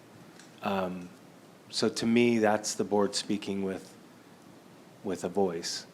And so I just wanted to offer that out there too, if I could. Well, and I guess, I might, just having this as all of our comments as a set of data that went into the simpler version, the Reader's Digest version. This isn't, we don't have to, I agree that every board member wrote these comments in here, but I didn't write them. I accept them. So I don't, does that mean, that doesn't mean we all agree to everything that was written in here? Can we just call it an appendix, a data set, something like that? Yeah. Shows the diverse thought that went into, I don't know. Another think you can- recommendation that I can give, this is what when I was looking through this, I highlighted in yellow where there was similarities in the areas of growth. And then I highlighted in red where there was a call out for red is areas of growth, and then the yellow is areas of strength. And so we could just also, just a recommendation, go from this and just kind of pull out the themes. Basically what I did was call out where folks had similar themes for areas of growth, and then just create like one comment. Because you're right, I do agree, you did all this work, but the only thing is that the board would have to agree with, so we'd have to go one by one in the comments and make sure that everyone's in agreement with that. It would be tedious, and I could also role playing here, And then Janet, you're still on, right? Yep. Okay, I just want to make sure that you also are able to provide input and feedback. I lost you on the, there we go. Thank you. Yep. And Thank you. No, I'm do good. get your point. I'm good, and I'm totally tracking with the other board members and feeling like how can we do this more effectively? And I understand what you're saying about needing to have a summary level statement that we can all agree with. But I think what is difficult is the sort of team writing approach. It just seems a little painful to have to try to figure out how to capture these themes, in the moment with 7 of us. So I totally am tracking with what everyone's saying and agreeing with it. And I don't necessarily have a good easy solution, but I'm with you all on that. Because we do score it on top, and we can just put the average overall. I mean, like, if you average it out, you know, number one was a 4. I mean, you know what I'm saying, just to condense it. The Some- rating does have to be one rating. You do have to come to consensus Yeah. of Yeah, that, and you'll notice that there was some difference in some ratings, not all. But the comment just needs to reflect and speak with one voice, so it's up to the board. If they agree that these comments speak with one voice, then you can just go ahead and Well, approve that. And let's be honest, everything here that you're showing it, this is a public document. So everything that we've given feedback to Scott on is public. I mean, and if I'm hearing everybody here too, I like the simplicity, you know, you put up the first sheet you put up besides these, you put up I think having one sentence after the score, the collective score is probably sufficient at this point, if everybody feels good agree. about Yeah. that. Yeah. You know, and I think we can use that because again, this is public, Scott already has this, and I think we're using this, I mean, every one of us has this in front of us right now that we're using this to judge from, so. Yeah, I agree that the useful part has already been completed, or I mean, really useful part, but we do have an obligation to the public right. to have a public discussion. Yes, I agree. So The that's. discussion is important. The discussion is important, yeah, and if we just, I mean, I think that this first one was a kind of a softball. We all kind of were in agreement. But some of these others, we're gonna have to land on a number. We can't do halves.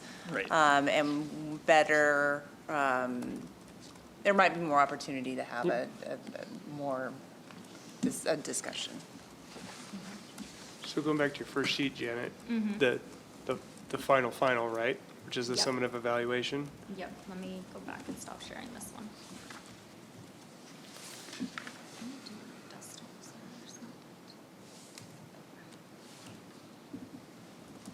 Yep. Yeah, how does everybody feel about the first comment? I can't see it all.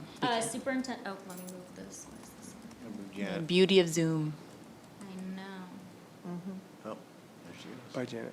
Oh, someone's Hi, Janet. controlling it. That's Daniel. Yeah, I was like, that's Daniel. Daniel. Yeah, because I was like, mine looks different. So superintendent excels with having a leadership focus and a strategic visioning plan. And And a On strategic the- plan. I would say on. commitment to. Yeah. Yeah, I agree with the painfulness of group writing. Paraphrasing. Ditto. Yeah. Superintendent skills of having a leadership focus and commitment to the strategic plan. Yeah, because it's not his plan, And- it's Yep. our district's plan. Continue to expand reaching out. Yep, I'm happy with that. I am Yep, too. That's good. Yeah, okay. Let's move on to standard 2. So there, again, majority, you can see, was 4. But there is 1, 2, so I want to just have the board kind of discuss, you know, again, taking into consideration what you heard tonight for artifacts and the TFS results. What would you rate that? Standard 2. I'm still at a 4. Yep, same here. I do want to thank the person who wrote that statements expressed in private conversations match public statements. I thought that was a really insightful comment. So thank you. Yep. Yep, that was me. Thank you. It's very good. You know, I think we've all witnessed Scott had to make hard decisions many a times, and they're always, number one, with our students and staff in focus, and number two, they're always serving to do the right thing, even when it's hard or uncomfortable, or unpopular. But, so I think from an ethical standpoint, always striving to do the right thing is, I don't see a lack of that in any of the decisions Scott makes.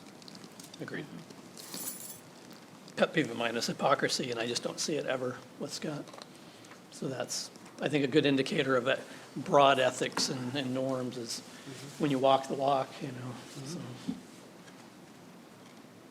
So. And it is, to me, I really like the idea of including something about the fact that Scott prioritizes student needs in just about everything.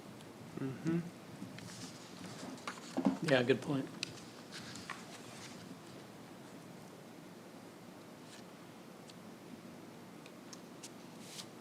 Is everyone agreeing it's a 4? Or do I hear a board? And Janet, please let us, let us know. I'll just unmute so you don't have to Oh, keep great. finding it. Just shout at us, Janet. It's all good. Yeah, I'm good with 4. I think another theme in this is that Scott is cultivating, practicing, emphasizing professional norms, Modeling. modeling, yeah. Right.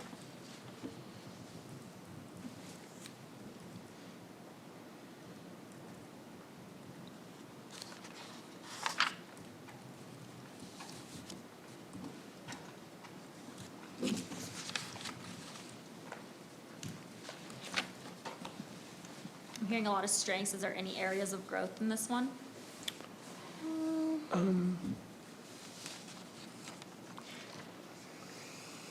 There was some good The one that, Sorry, go ahead, oh, Janet. go ahead. Oh, I was just going to say, and I think this may have come up a little bit in the feedback survey, was just building those personal relationships and cultivating building some of that foundation of personal trust, I think will go a long way in helping him, achieve what he's setting out to do. And that's the long game, right? That's not a switch that you flip. So. Do we, and I know one of the comments was particularly with staff, is that something we want to list to be very focused in our comment, in our feedback with? Trust building with staff. Sure. Personal relationships with staff as well, and trust building? Well, I'm not sure that personal relationships is part of the standard. I do see trust as part of the standard. Building Trusting relationships. more trusting professional relationships.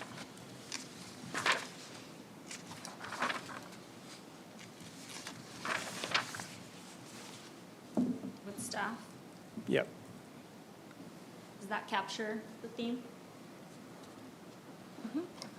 Just a bit more, you got 2 mores in there. A bit more, could focus on building more trusting professional. Scott prioritizes student needs. He cultivates practices, emphasizes, and models professional norms. He could focus on building more trusting professional relationships with staff, but could focus. I would just do that. Did we put the rating in there? Oh, 4 is what I heard, unless there's somebody who disagrees. Anything else you want to add?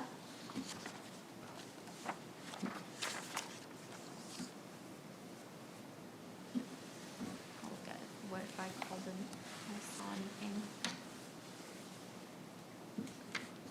Yeah. Okay.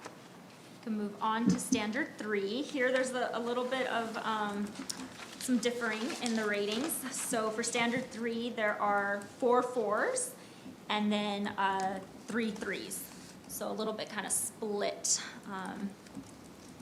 With the majority still, again, on the 4, but there are a couple 3s, so the board can discuss.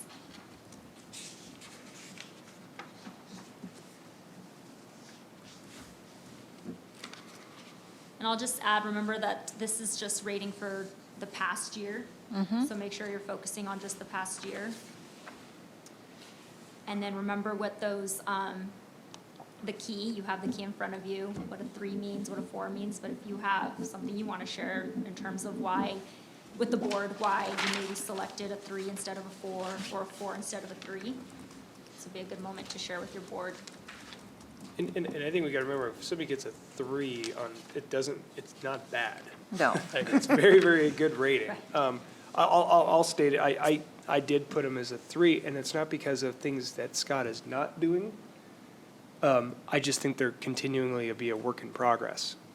that, we've seen consistent performance in this area, but can continue to improve. So that's why I marked down a 3 in that realm.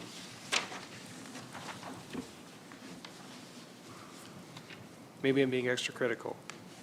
No, I don't think you are. I had him as a 4, I believe, but, as I'm looking at these, at the survey results, there's an awful lot of sometimes in these descriptors related to this. And I can be convinced a 3 is perfectly good and appropriate, especially given the fact that a 3 is effective, right? It's not like it's a negative score at all. Yeah, let's just make sure that we're looking at the standard. So we have those available.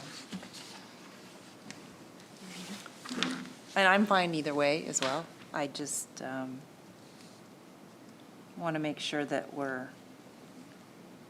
focused on those standards. Looking at the descriptors? Yeah. Yep. There's 3 descriptors, yep. And again, taking into consideration what you saw in the results, but you don't have to just take what's in the survey results and have that reflected.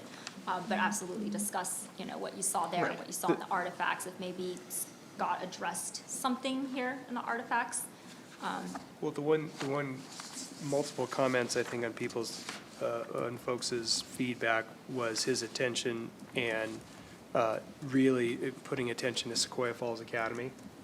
That was a huge piece that I think several of us made comment on as something he's done really well, to really foster that inclusive district culture and making sure, some of our underserved students are really getting access to high-quality education and support. I think that's extremely commendable to Scott in this area. I would like to suggest we at least put that down, saying that that's one area that we're real, happy with him on. Yeah, and I think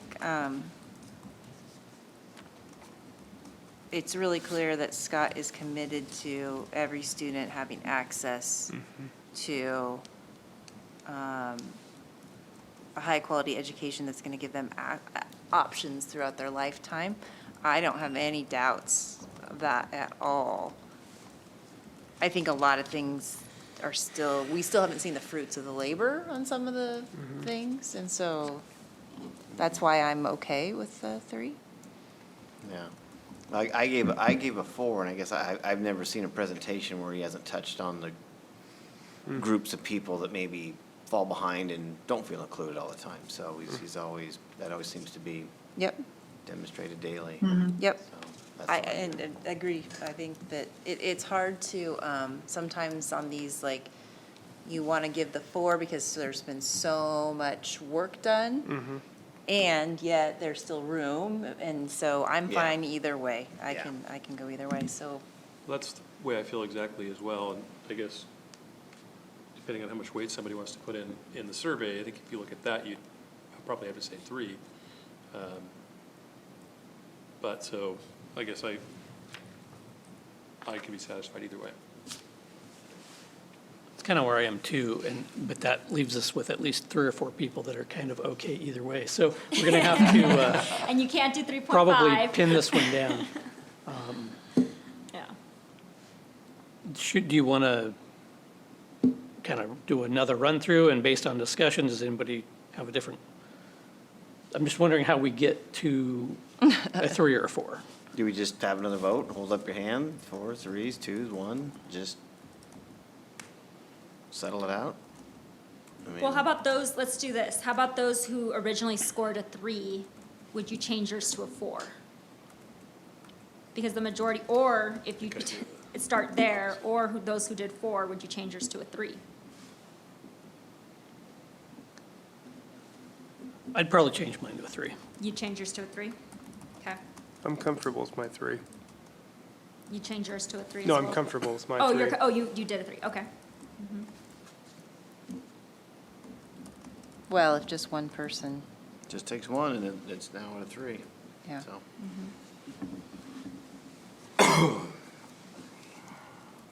So now we have. I will say that I'm having a little bit of trouble with the feedback survey, only because there were so few individuals who responded, at least in my mind. And I know it wasn't designed to be this huge representative sample. It was supposed to get a snapshot, and the folks that were chosen intentionally in order to provide that accurate snapshot. So I'm not disregarding it out of hand, but I do want to share that I'm struggling a little bit with how to interpret those results, just for what it's worth. No, I think that's fair, and I guess just for clarity on my own thinking, I was on the fence between a 3 or 4 anyway, so it was maybe just one piece of data that I'm now including that I didn't have when I originally scored, so. Mm-hmm.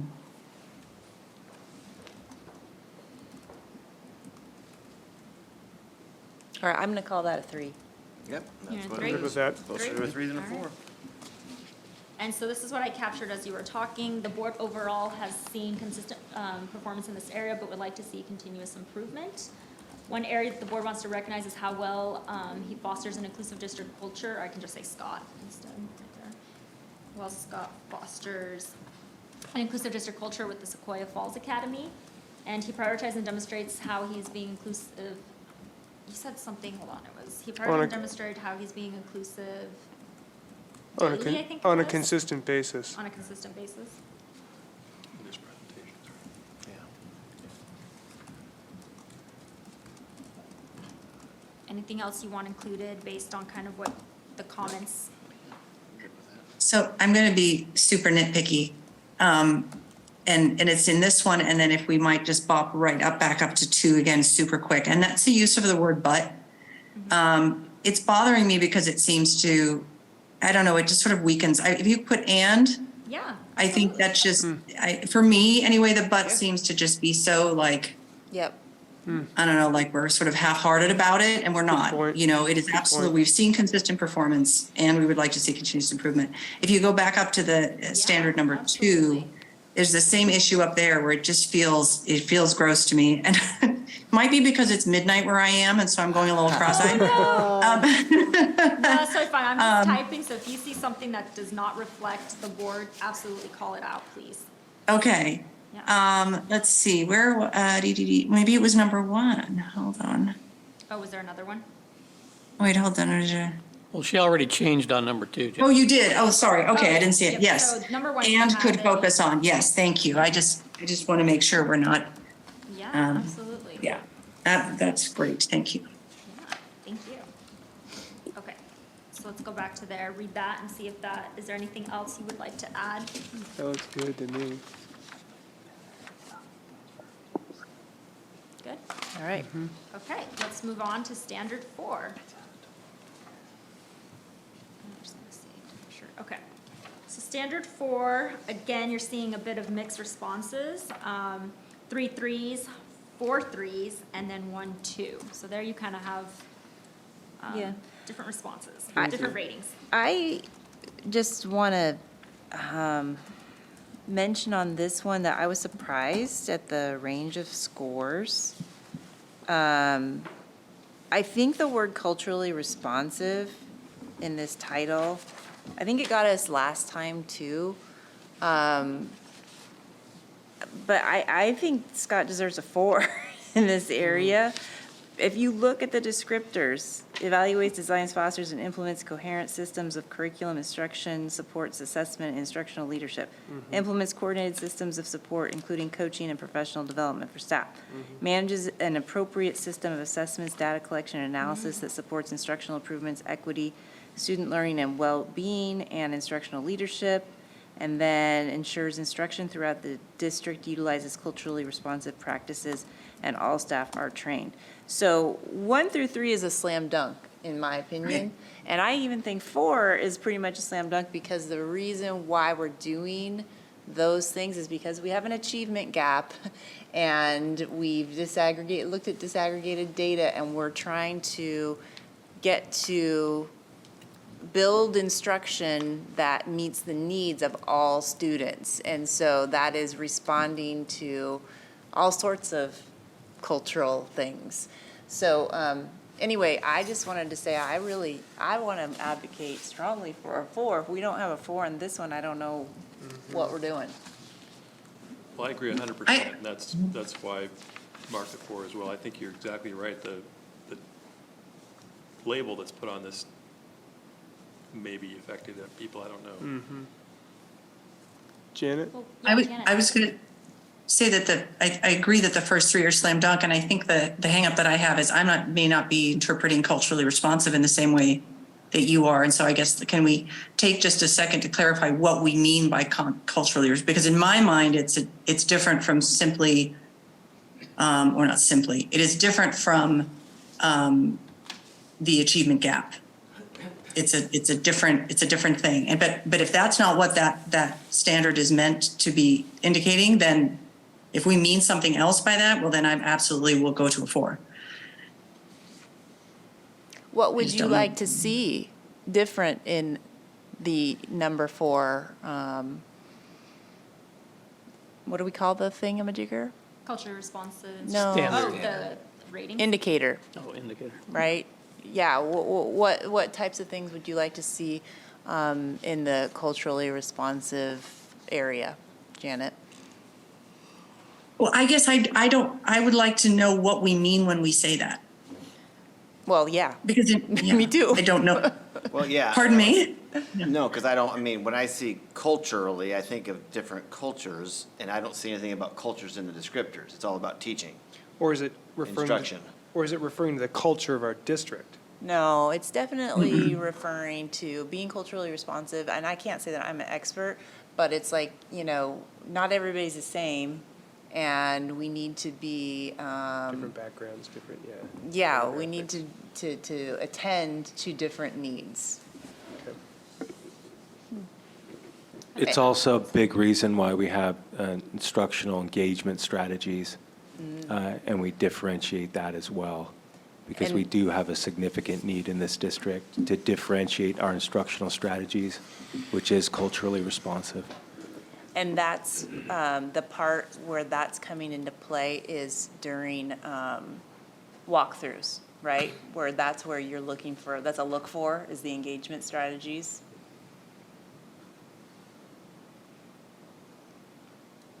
Do other board members have a different way of defining culture? How did you define that when you look, or did you just look at the descriptors? Yeah. I just looked at the descriptors.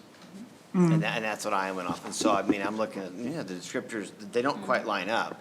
And I was the 2, and, I'm just hearing feedback, and you see email, I'm just seeing comments about people, they're struggling with the workload. And it's work that needs to be done, but they're struggling.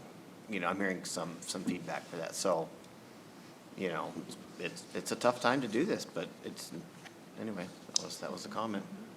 I think I got hung up on the word culturally a little much rather than focusing on the descriptors, which is maybe why I went to a 3 and not a 4, because I was on the fence. But I'm willing to change that to a 4. I think I was not looking at the word culturally responsive at all, but I was looking at the descriptors, and I mean, Scott's an A+ for effort, but I'm a results kind of guy. So for me, it's just really hard to say, yeah, I mean, it sounds like we are implementing a coordinated system, right? We are trying to manage an appropriate system of assessment. Well, we haven't actually done it yet, not really. I mean, and so that's maybe where I landed on a 3. I think that's fair. I think it's also fair to say that a lot of that's already implemented, but it's not at the target's still, a year. We just saw the timeline, right? So I can take that, I guess. And for the record, I can be persuaded that a 4 is appropriate. I just tend to be somebody who looks at that more as a completion rather than an aspiration. Well, it's never going to be No, completed. fair enough, never completed, that's true, but my response when I get asked questions from somebody who's unclear about all of these things is, I believe in Scott and I believe what he's trying to do, and let's wait and see how it plays out. I'm not gonna, you know, if you have a problem with it, fair enough, share your concerns, but let's see this through, right? That's my response. But that also implies that I don't even know yet how it's gonna play out. Well, that's kind of my response too. It's, I'm not an educator, you know, we've hired him to be the Right. expert to implement this. We believe in that and we're gonna see it through. But just with regard to these indicators, I'll just point out that I don't think any of them really talk about, you know, results in the future. It's evaluates, designs, fosters, implements, you know, all those things that he's done and doing. So, Yeah, no, like For I what said, that's worth. I'm not gonna be hard convinced to go to a 4 on this, because I think it is in his wheelhouse. I just want to say again that there's a difference between, also a difference between depth and breadth on the, I mean, we're not in agreement necessarily over the culturally responsive practices, although I think his point about engagement strategies is really appropriate, because I think that the culture that we came from, all of us here, you sit in class, you listen to the teacher, you take notes, you turn your assignments in on time, right? Take your tests. That doesn't work for a lot of kids. And so that's why the engagement strategies piece is important. And so, anyway, I think that if we can't give a 4 here, because this is huge. I mean, this is like, is as good, I'm sorry, I just can't explain it very well. I just think that this is a really good thing that we've got going on, and if we can't give it a 4 here, where are we Well, how gonna about if I say credit this? him? I am willing to move to a 4 on this one. You've compelled me. Yeah, well, I'll just say this as the two, it's things like implements and manages, and it's like A+ for effort. But, you know, I'm getting input from groups of teachers that are struggling, keeping up. So it's the implementing and the management that I'm concerned with. And yeah, and it's fine if the average comes, I'm not gonna get upset if it turns out to be a 4. That's just my input, you know? Yeah. So the other I'm one of thing- 7, that's it. That's The it. other thing too, when there's, you know, you're tied between a 3 or 4 or whatever rating, as long as the comments do reflect it, so if you're okay with moving to a 4, or any board member okay moving to a 4, as long as those comments, I'm trying to capture some of those comments, like, the board agrees there have been strategies implemented to address the standard and are hoping to see results specifically in management, I think you said? In Yeah. management Yeah. of staff, or I think is what you said. So as long as the comments do reflect as well, so not saying like, you know, everything is, Even in a Been 4, you addressed. have room for growth. Yeah, for sure. exactly. Yep. Okay. So if the board is okay with the 4, as long as the comments reflect how you feel about the performance of this standard. Janet, do you have anything to add? Or do you have any comments? No, I could, and I was a 3, I think Scott's explanation of that, instructional engagement strategies and, that makes sense. I'm happy to go to a 4 as well. I think, I agree with Jennifer in that this has really been an exceptional category in terms of, you know, everything else is exemplary. It was just, I just got kind of hung up on that one little area. So that's not necessarily enough to keep me at a 3. So I could easily move to a 4. All right, it sounds like we're satisfied with that. Thank you, board.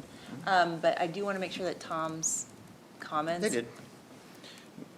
Are they on there? I'm sorry. but something Are like you that. sure that that's what you want to say? Scott has looked at disaggregated data to build instruct, I'm just trying to Yeah, zoom I'm in. fine with that, yeah.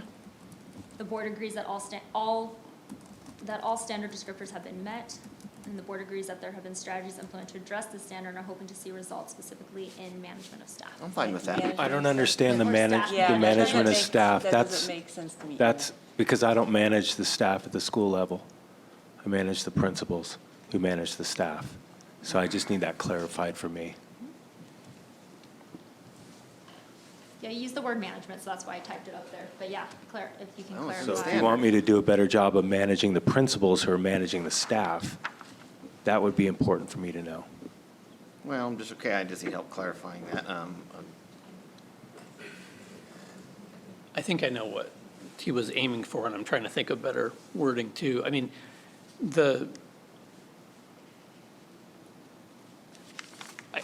maybe my own words here, I think what we're looking for is,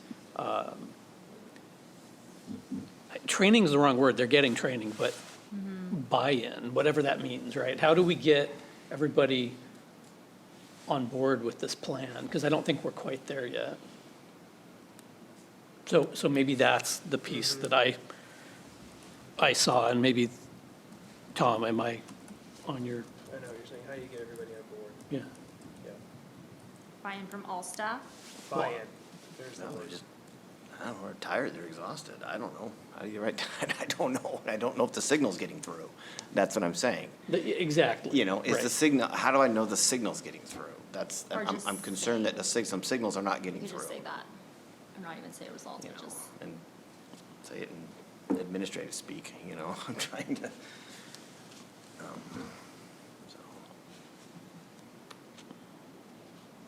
I'm fine with that. I mean, I've, you know, Scott's heard my words, it's in public, and I'm fine. I don't need to, you know, the wordsmithing, this conversation is much more effective than the wordsmithing. Yeah, this is just this document Yeah. will be placed in the personnel Yeah. file No. for the Right. superintendent, yeah.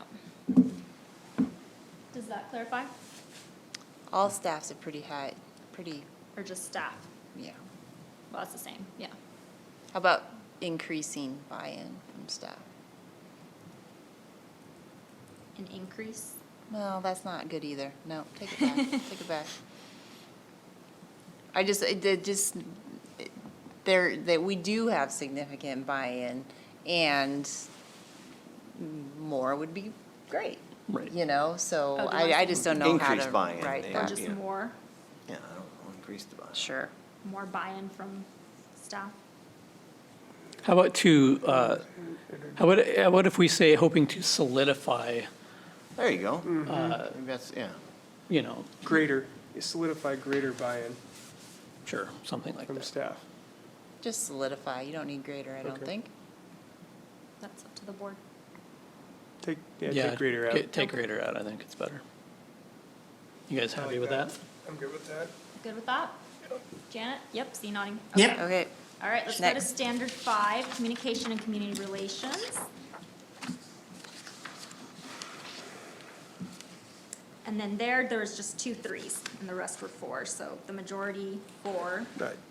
Yeah. Board, after seeing the artifacts and results, you know, taking all the additional parts.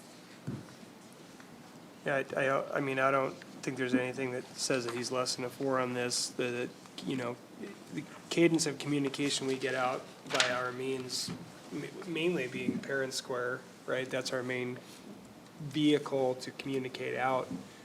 I mean, I feel like I'm getting updates all the time from that, and Yeah. even other things via email or, you know, what Scott does to try to engage our community members, you know, by going to Rotary, going to our senior center recently now with some of the bond efforts.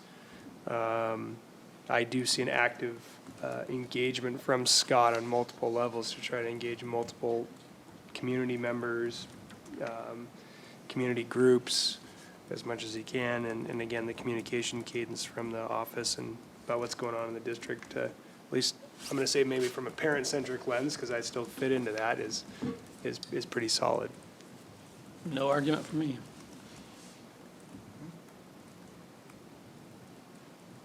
I marked it down as a 3, but I'm easily convinced to go to a 4, but I'll tell you the reason I marked it as a 3 was really only because even though I've seen Scott really do honestly a great job of communication, I still see where there's learning, learning of people and the unique communities. Even though he's got a long, you've learned a ton, I think there's still a little bit more to learn. And then I've also felt maybe that a little bit with respect to just being the superintendent and communicating from that podium out to the community. I think you've done a great job with that too. But again, I've just thought, well, it's still, it's always learning. But so anyways, that was my 3. But like I said, I'm in support of the 4. So you said there's some room for growth and possibility to learn what exactly? Could you elaborate? It would be just to learn the nuances of our local communities. Not only the nuances, but maybe even, no, that's fine.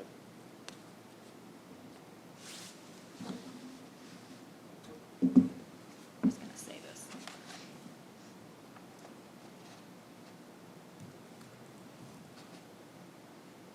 Board, do you have any other things that you want to call out in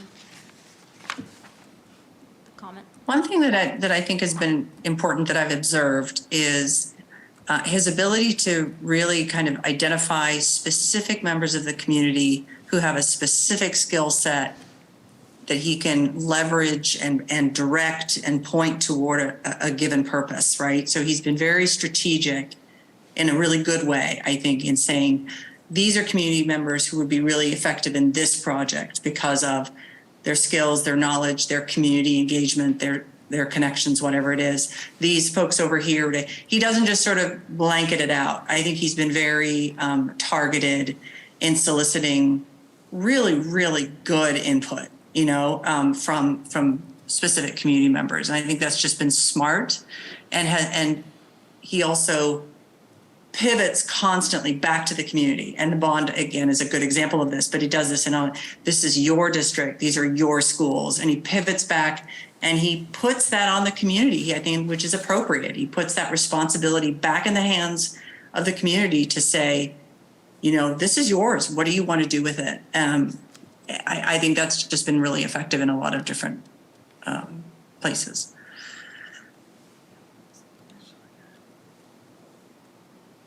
I think a good example of the learning that I'm kind of referencing would be to look at like our first community, listening session versus our last one, or even our first bond listening session versus our, the third one we did. And you get better every time, and that's what you really want to see in somebody. Yep.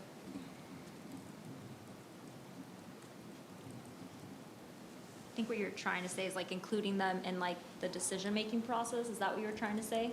But I don't want to, that's what I heard, but I want to make sure I'm capturing your comment, Janet. Is strategic yes. In just, sure, decision-making, it probably captures it, but it's more than that. It's a collaborative process of engaging the community members in,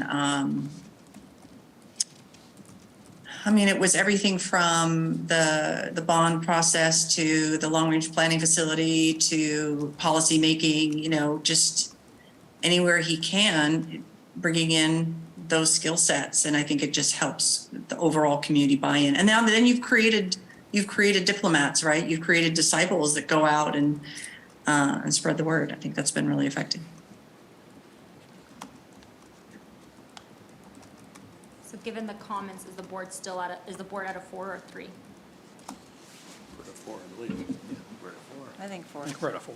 So 4 is across the board? Yep, okay. Is that good with the comments, or is there something missing in terms of strengths that you want to call out or areas of growth? I think it's good to me. Community, strategic concepts, individuals.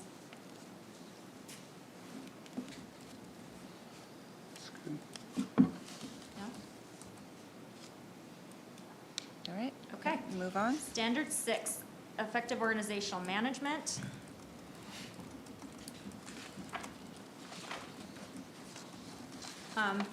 There's majority 4, there's only 2 3s.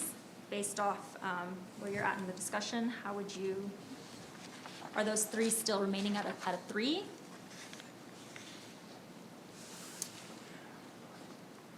Well, and this, I think, kind of couples into what we heard from some of the staff feedback on the TFS. When I was going through the commentary and even my own, I did put a 3. because I think there's still some growth potentially about, and when we saw it again in the TFS, was really just maybe leaning into the staff and listening a little bit, getting more buy-in from the staff and having them feel like they have more ownership of the process. Not saying Scott doesn't do that. I'm just looking at the survey feedback and things that I've heard that maybe that could be one area for growth.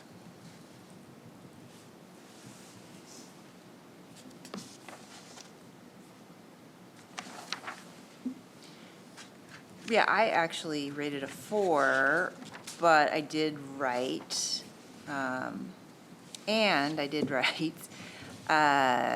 already know this, that Scott is reflecting on how to innovate and strengthen the bonds between the district and our employee associations. Mm-hmm.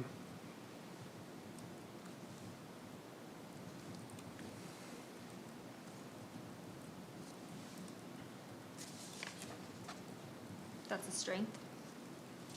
Oh, well, it's a strength that he's reflecting on it already. I think it's a growth area.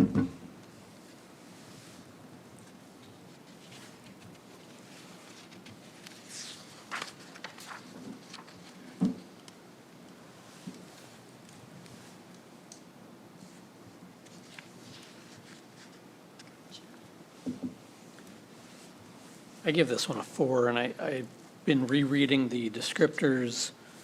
I think I'm still a 4. The hiring, or recruiting and hiring and is something that I think is pretty strong. Having said that, there was, oops, I went the wrong way, in the TFS, one of the things that struck me was that on that same descriptor, it was super distributed. 17% always, 28% most, 22% sometimes, 19% never, and 14% don't know. So amazingly distributed on that one. And it occurred to me that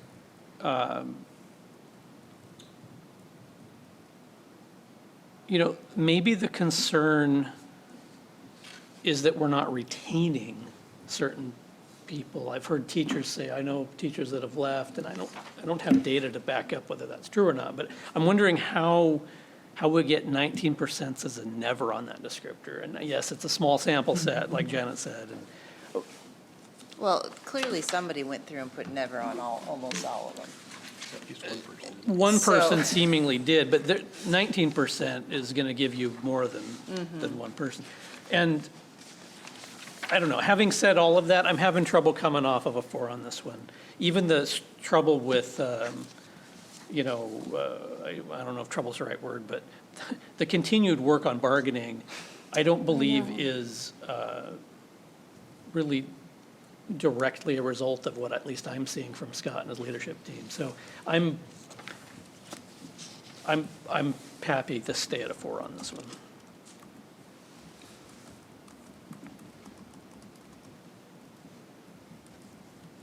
Other board members agree? Yeah. So we're to 4. Recruiting and hiring is overall strong, however, staff and community results were distributed. Do you want me to capture that, or were you just kind of trying to? Oops,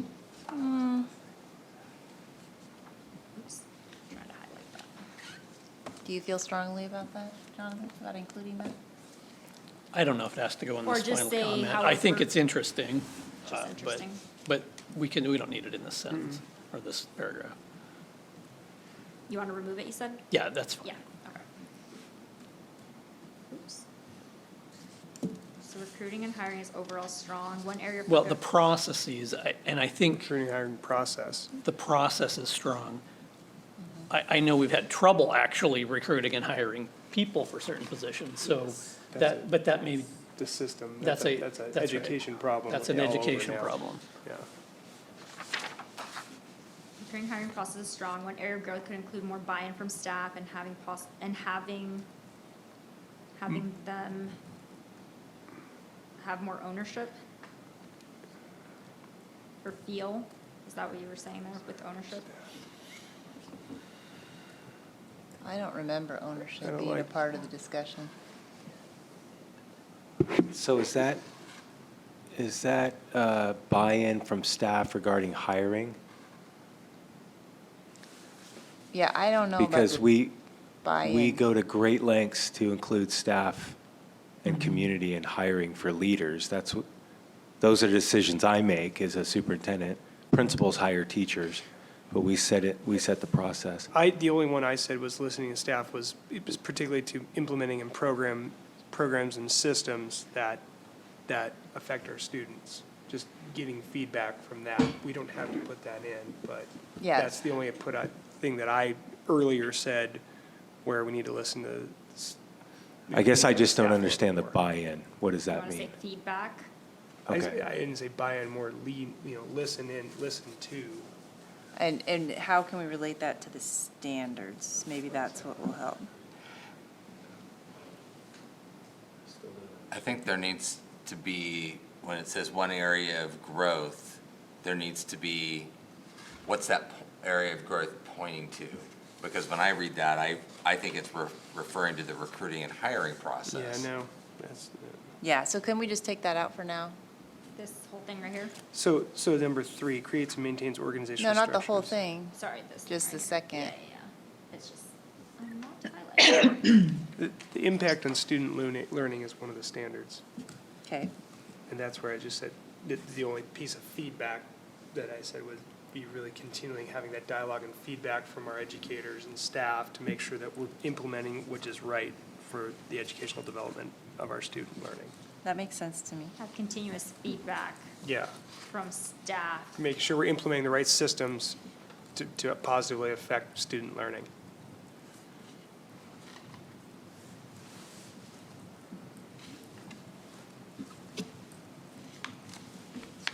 That makes much more sense. Yeah, it's not the hiring process. Yeah. Could strengthen, I did hear this, though, could strengthen the bond in district employee associations and continue work on bargaining is what somebody mentioned, but that's kind of, I don't know if that was. No, your choice. just take the continue work on bargaining out. Could strengthen the bond in district employee, the bond with? District employee. Bond Yeah, between- with, right, or between, Between. yeah. District and employee associations.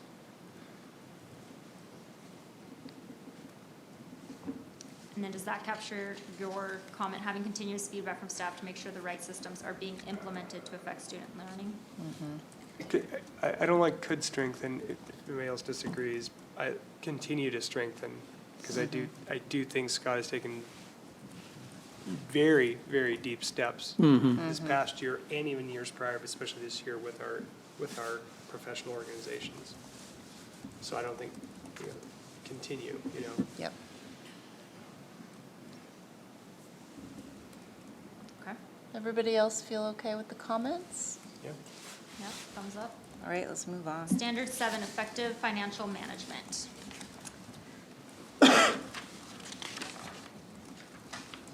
So for that, there was, again, 2 3s and the rest 4, and I don't know what the last, rating entails. That's a 5. That's a 5? Okay. 4 plus. So I'll let you tell me.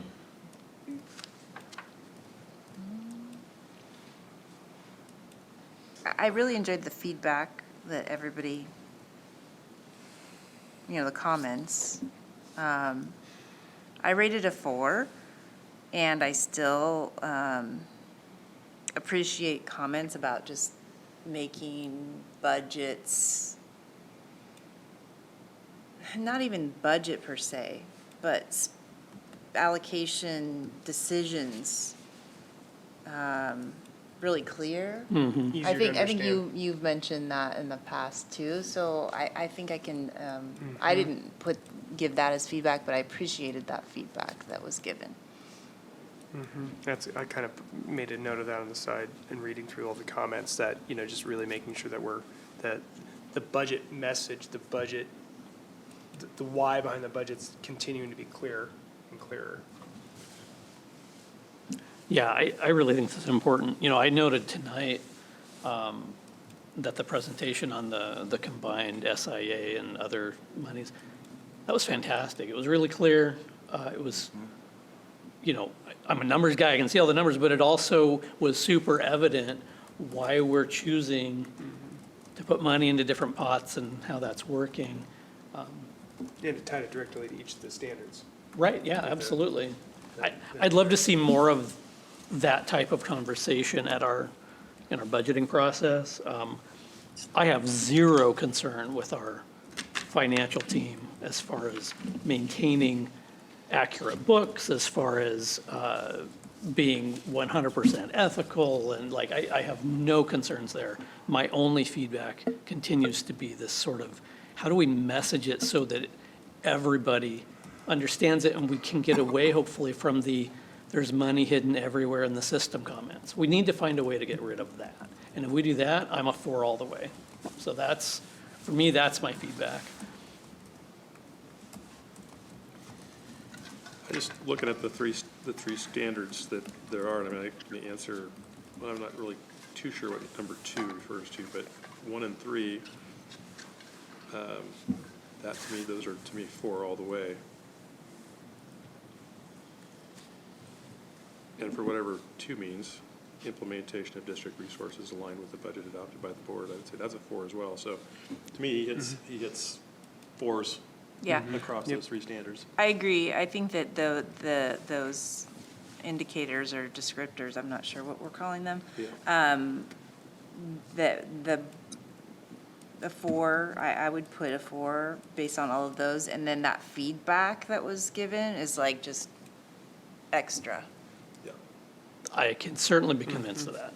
So there's a lot of 4s on here, and I'm not opposed to a 4, so. Janet? Yeah, and I can concur with that. I think the effective financial management is absolutely a 4, and those for those descriptors in particular, yes. The 3 that I gave it was around communicating that out, which is to get the point that you all have made, a somewhat different criteria, a different descriptor. But I think we can do a better job, and some of that probably falls to the board as well, in just being able to clearly communicate out to stakeholders how dollars are being spent so that we could build that trust and transparency. And the budget process itself has improved dramatically, largely due to Steve's processes. So I think it's definitely come a long way, but I think we still have some work to do in terms of making sure that people understand and trust that they know where the dollars are going and why.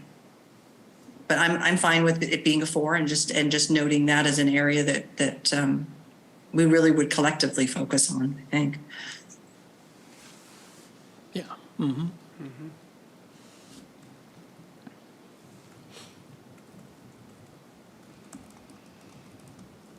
I did hear,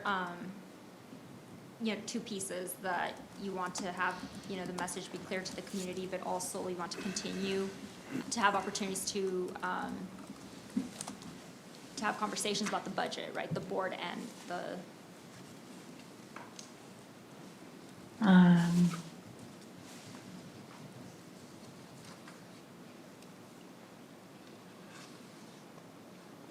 And the X in your, oh, go ahead. I thought you were moving on.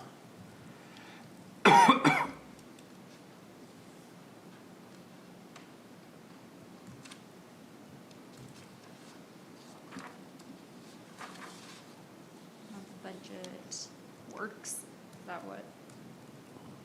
That was just me trying to. Well, and really, where and how and why the money's being allocated, right? I mean, I think ultimately that's the question everybody wants to know. They don't care about some arcane accounting number and how many dollars are in it. What they care about is, why are we allocating money here instead of there, or what are we changing this year from last year, and those kind of things. I'm not sure that the comments there accurately reflect our conversation, though. Yeah, Budget the message. first Can one. we come up with one sentence? And how allocations are made very clear. But you want to be able to. I'm not clearly- sure we even said that. No, I that think the first sentence needs to go away. Yeah.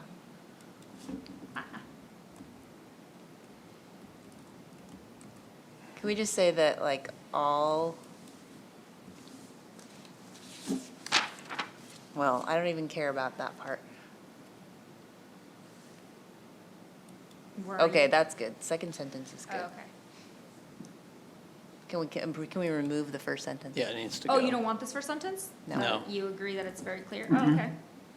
No, I think that's the piece that we think Right. ultimately could be clearer Gotcha. for diverse members of our community. Like, I think we feel confident.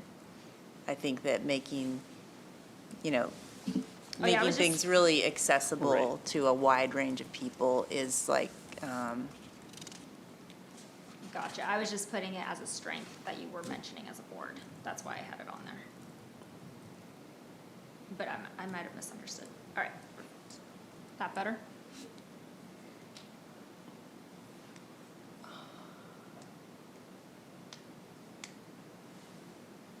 How about, that implies that is what's being done. What if we said opportunity to more clearly communicate?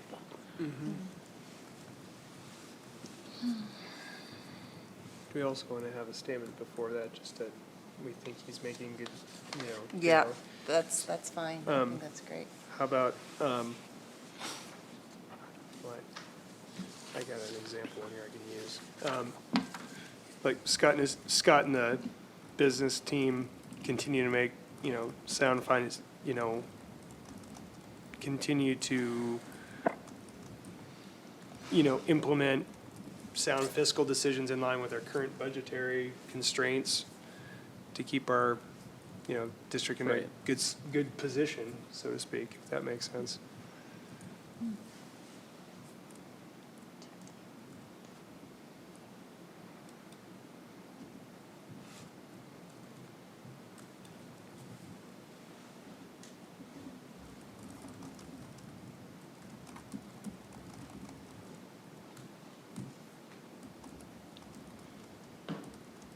Good. I think continues needs to be continue.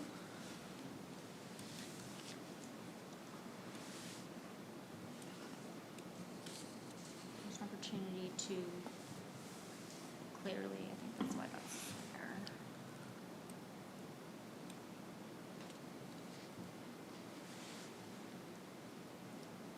How about, there's an opportunity to increase clarity to stakeholders on how the budget works, Yeah, increased clarity is good. to increase clarity to stakeholders. When communicating to stakeholders. When communicating? There's an opportunity to increase clarity when When. communicating to stakeholders Okay. Yeah, that works. of the budget works and how money is being allocated. Anything missing? Strengths or growth? Nope. Okay. Standard 8. This is where the board has the most observation, in my opinion. So the rating there for standard 8.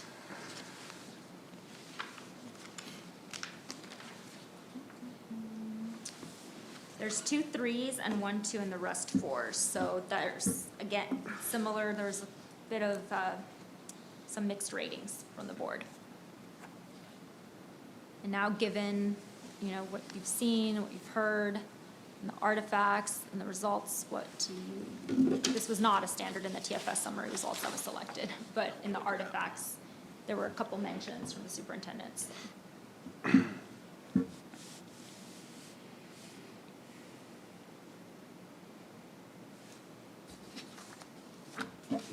I think this one's a bit all over the place because the descriptors are pretty wide. One person gave feedback about implementing district policy and just keeping up with the OSBA policy recommendations. And then there was, like concerns about, or not concerns, but just wonderings about interactions between Scott and agencies outside of the district. It's like, this one was kind of a wide range of things to comment on. But to me, I focused on collaborative governance because I think that is the most important thing out of all of this. Does it even say collaborative governance, though? Yeah, it does say collaborative decision-making and governance. Okay, so collaborative governance to me was the most important, and so I focused my comments on that, and I did give a 4.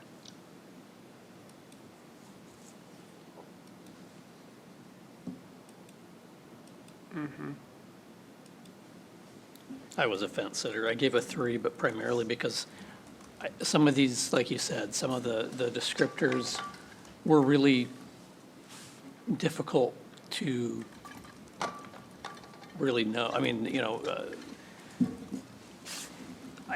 the second one, respectful and responsive relationship with the District Board of Education, focused on achieving the shared mission and vision of the district. Yeah, great, fantastic, right? And then, like you said, county and state policy conversations, I got no idea, honestly.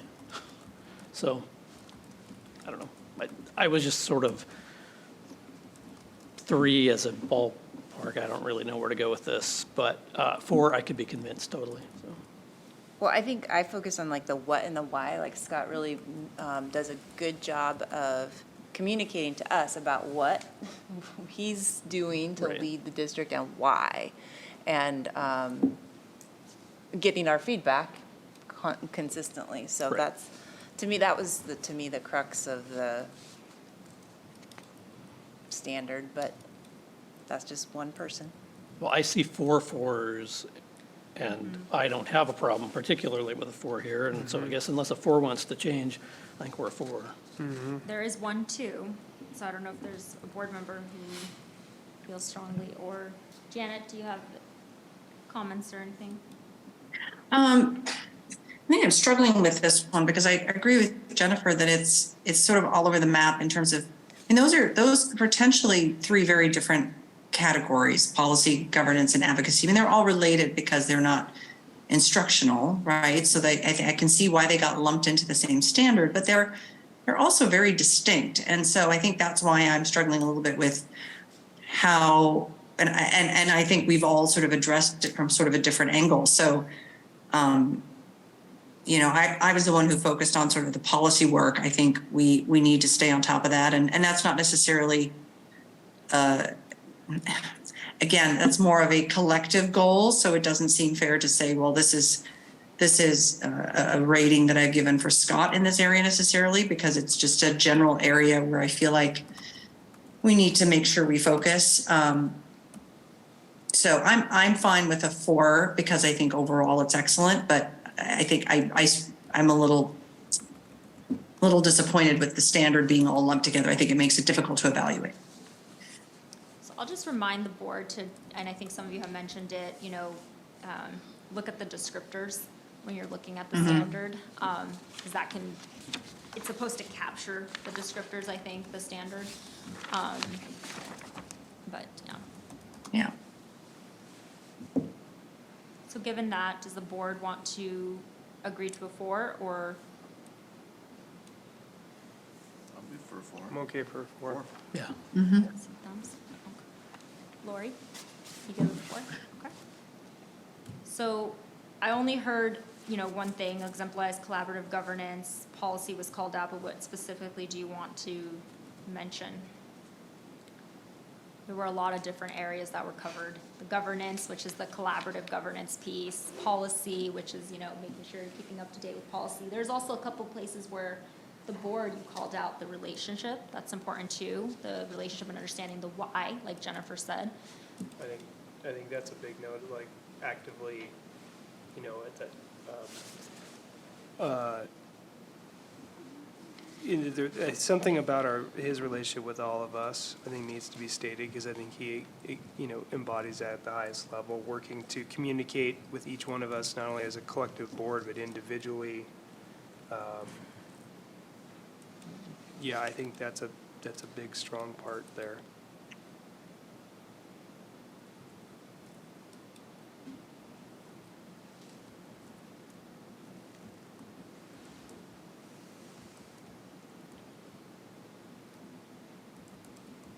Trying to see what you said in your comments.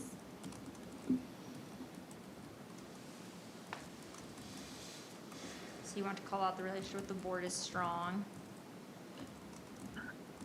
Exemplifies collaborative governance. The only piece I see is the policy.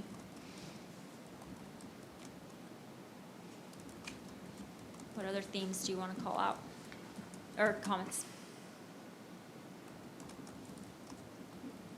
Or want to make sure is, because again, this is what's going to get filed away into the personnel folder.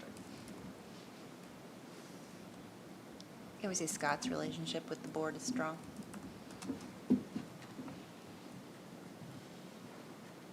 And I think kind of aligning with one of the standards along that note is strong, his relationship with the board is strong and keeps us focused on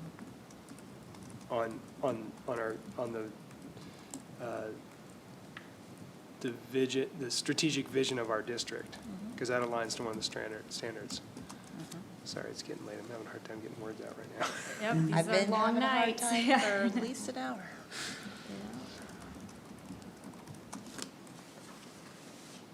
Strategic. Yeah, it's just some, maybe coffee. Actually, it's my keyboard is like sticky or something. The keys are not. There we go. Scott's relationship with the board is strong. He keeps the board focused on the Vision.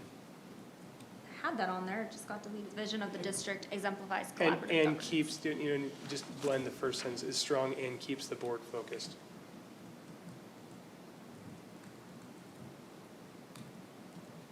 Scott's relationship with the board is strong. He keeps the board focused on the strategic vision. No, it would have to be he keeps.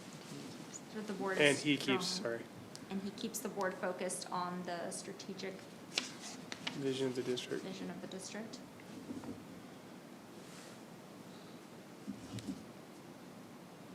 Is it district strategic vision? That's usually how I word it, but I don't know if that's what there's It district. could just be strategic vision, period. We don't have to say of the district. I Yep. think it's implied. Great. Too wordy. I've seen it spelled in different ways, or look. Okay. Anything else? All right. Goal 1, improve the academic experience for all students. Board rated there, majority was 3 this time, so we're seeing more 3s than 4s, but again, board, based on tonight's, what you got presented. Do you want to remain at a 3? So I'll volunteer. My 3 was really precisely for the reason that Jonathan talked about earlier is, our results are coming down the line. Yeah, but then I go back to, I was a 3 too, but then I'm looking at what he presented earlier, and I see all those orange check marks. And again, we all know this is a progression, right? So if we know, say in 5 years, he wants to have every kid graduate from our, district, okay, that's not gonna happen in 1 year, but are you Right. putting, I'm just Right. using an example, putting the steps in place for this year, and are you accomplish them? So if you accomplish 100% of your goals, you should get 100%. Right. Even if it's not the long-term I think for me, strategy it was just fulfilled. the way this if-then was Yes. Yeah. Yeah, probably more than anything. I assumed that a lot of people would have got caught up on the then. Yeah. Because I agree that all orange check marks. Like this goal is the one that Scott's worked the most on, and there are so many orange check marks 3 too. that I would have a hard time not giving a 4. I'd like to move mine. I had a 3, I'd like to move to a 4. Especially after seeing the artifacts of evidence tonight, I want to move mine to Yeah. a 4 too. I mean, does anybody else? Sounds like we probably are before that, huh? Yeah, it sounded, I mean, I am easily convinced, based on everything you guys just said. I don't have a big hang-up on my 3. I gave it for the same reasons Owen just mentioned, and there's a lot of good work happening, so. I mostly just heard that it's progressing well in this area, but I don't know if there's Yeah, anything else. I think that this is so similar to goal, is it 4? 3? Not Or no, goal, 2. standard. Oh, standard. I'm sorry, it's really, No, you're good. Yes, standard. the culturally responsive instructional leadership, I mean, it's really, Yeah, it's the same conversation. it's the same thing, so I'm not sure we need to. So make So it can we just align. write C's? C standard C standard. 4. If the board would like me to say that, I could put that on there. Of particular note, see, take a look at standard 4. You could say like this aligns, the board agrees that this aligns with the,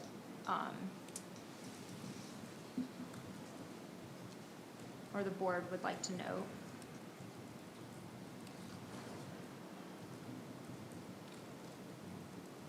Aligns with standard 4. Sure. Would like, no.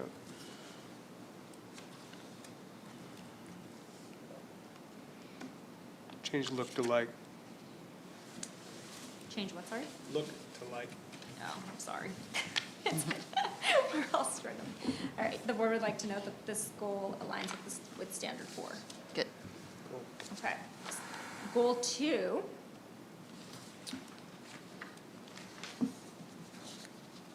Again, seeing mostly 3s, but if the board wants to reflect on, the majority was 3, and there were 2 4s. Yeah, I'm good. I did a 3, and I think just because this is like a multi-year goal, and I think that the front loading has happened with the guaranteed and viable curriculum, and this goal is the what comes next. And hasn't been fully fleshed out, but we've seen a lot of great steps.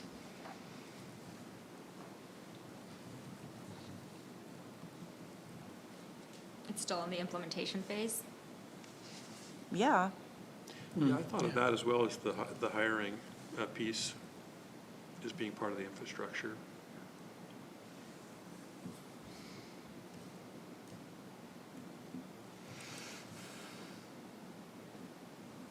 The way I wrote it was around the MTSS idea of multi-tiered systems, the sibling of guaranteed and viable. Just- So, And yeah, I mean, after the presentation, I mean, I'd like to move mine to a 4. I was a 3. Okay.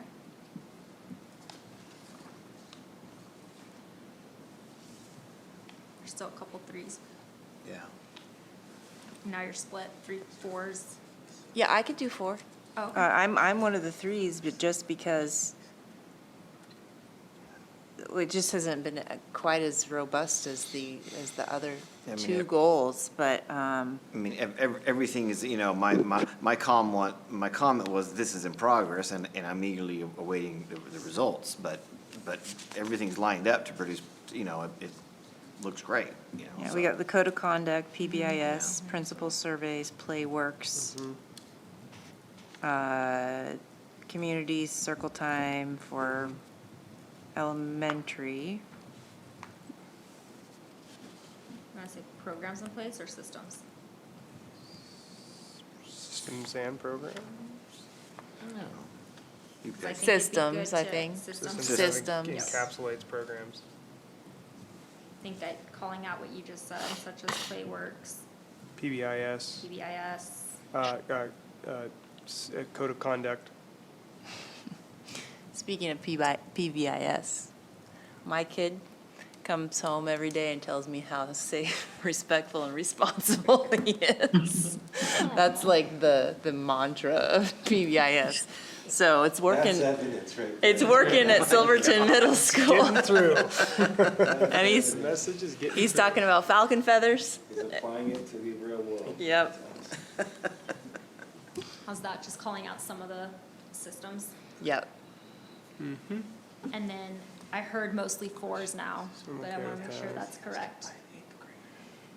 Janet, are you good with I was a 4, so I'm You're a good. 4? Yeah. Everyone good with the 4? I'm good. Okay. Last goal, to place a general obligation bond on the ballot by November 2023. I think that one was all fours except one. There was 1, 2, but the majority was a 4. So if all board members agree, or is there comments? I mean, Scott's efforts on this one and what he's done with the listening sessions and putting the timeline in place and getting consultants in place, again, based on our feedback and always bringing it back to us for feedback and continual improvement, like, I don't see how you can't give him a 4. I don't. Agree. Agreed. How do you want to capture that?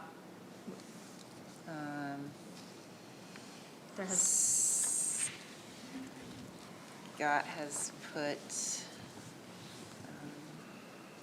I don't know what the word is, but a blank effort into, yeah, I don't know what the word is. Tremendous. A tremendous. is what I was thinking.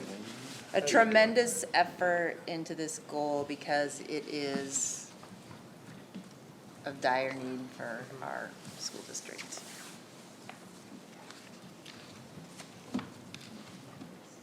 I don't even know if that's grammatically correct. I think you can Or reference, effort into this goal as evidenced by, the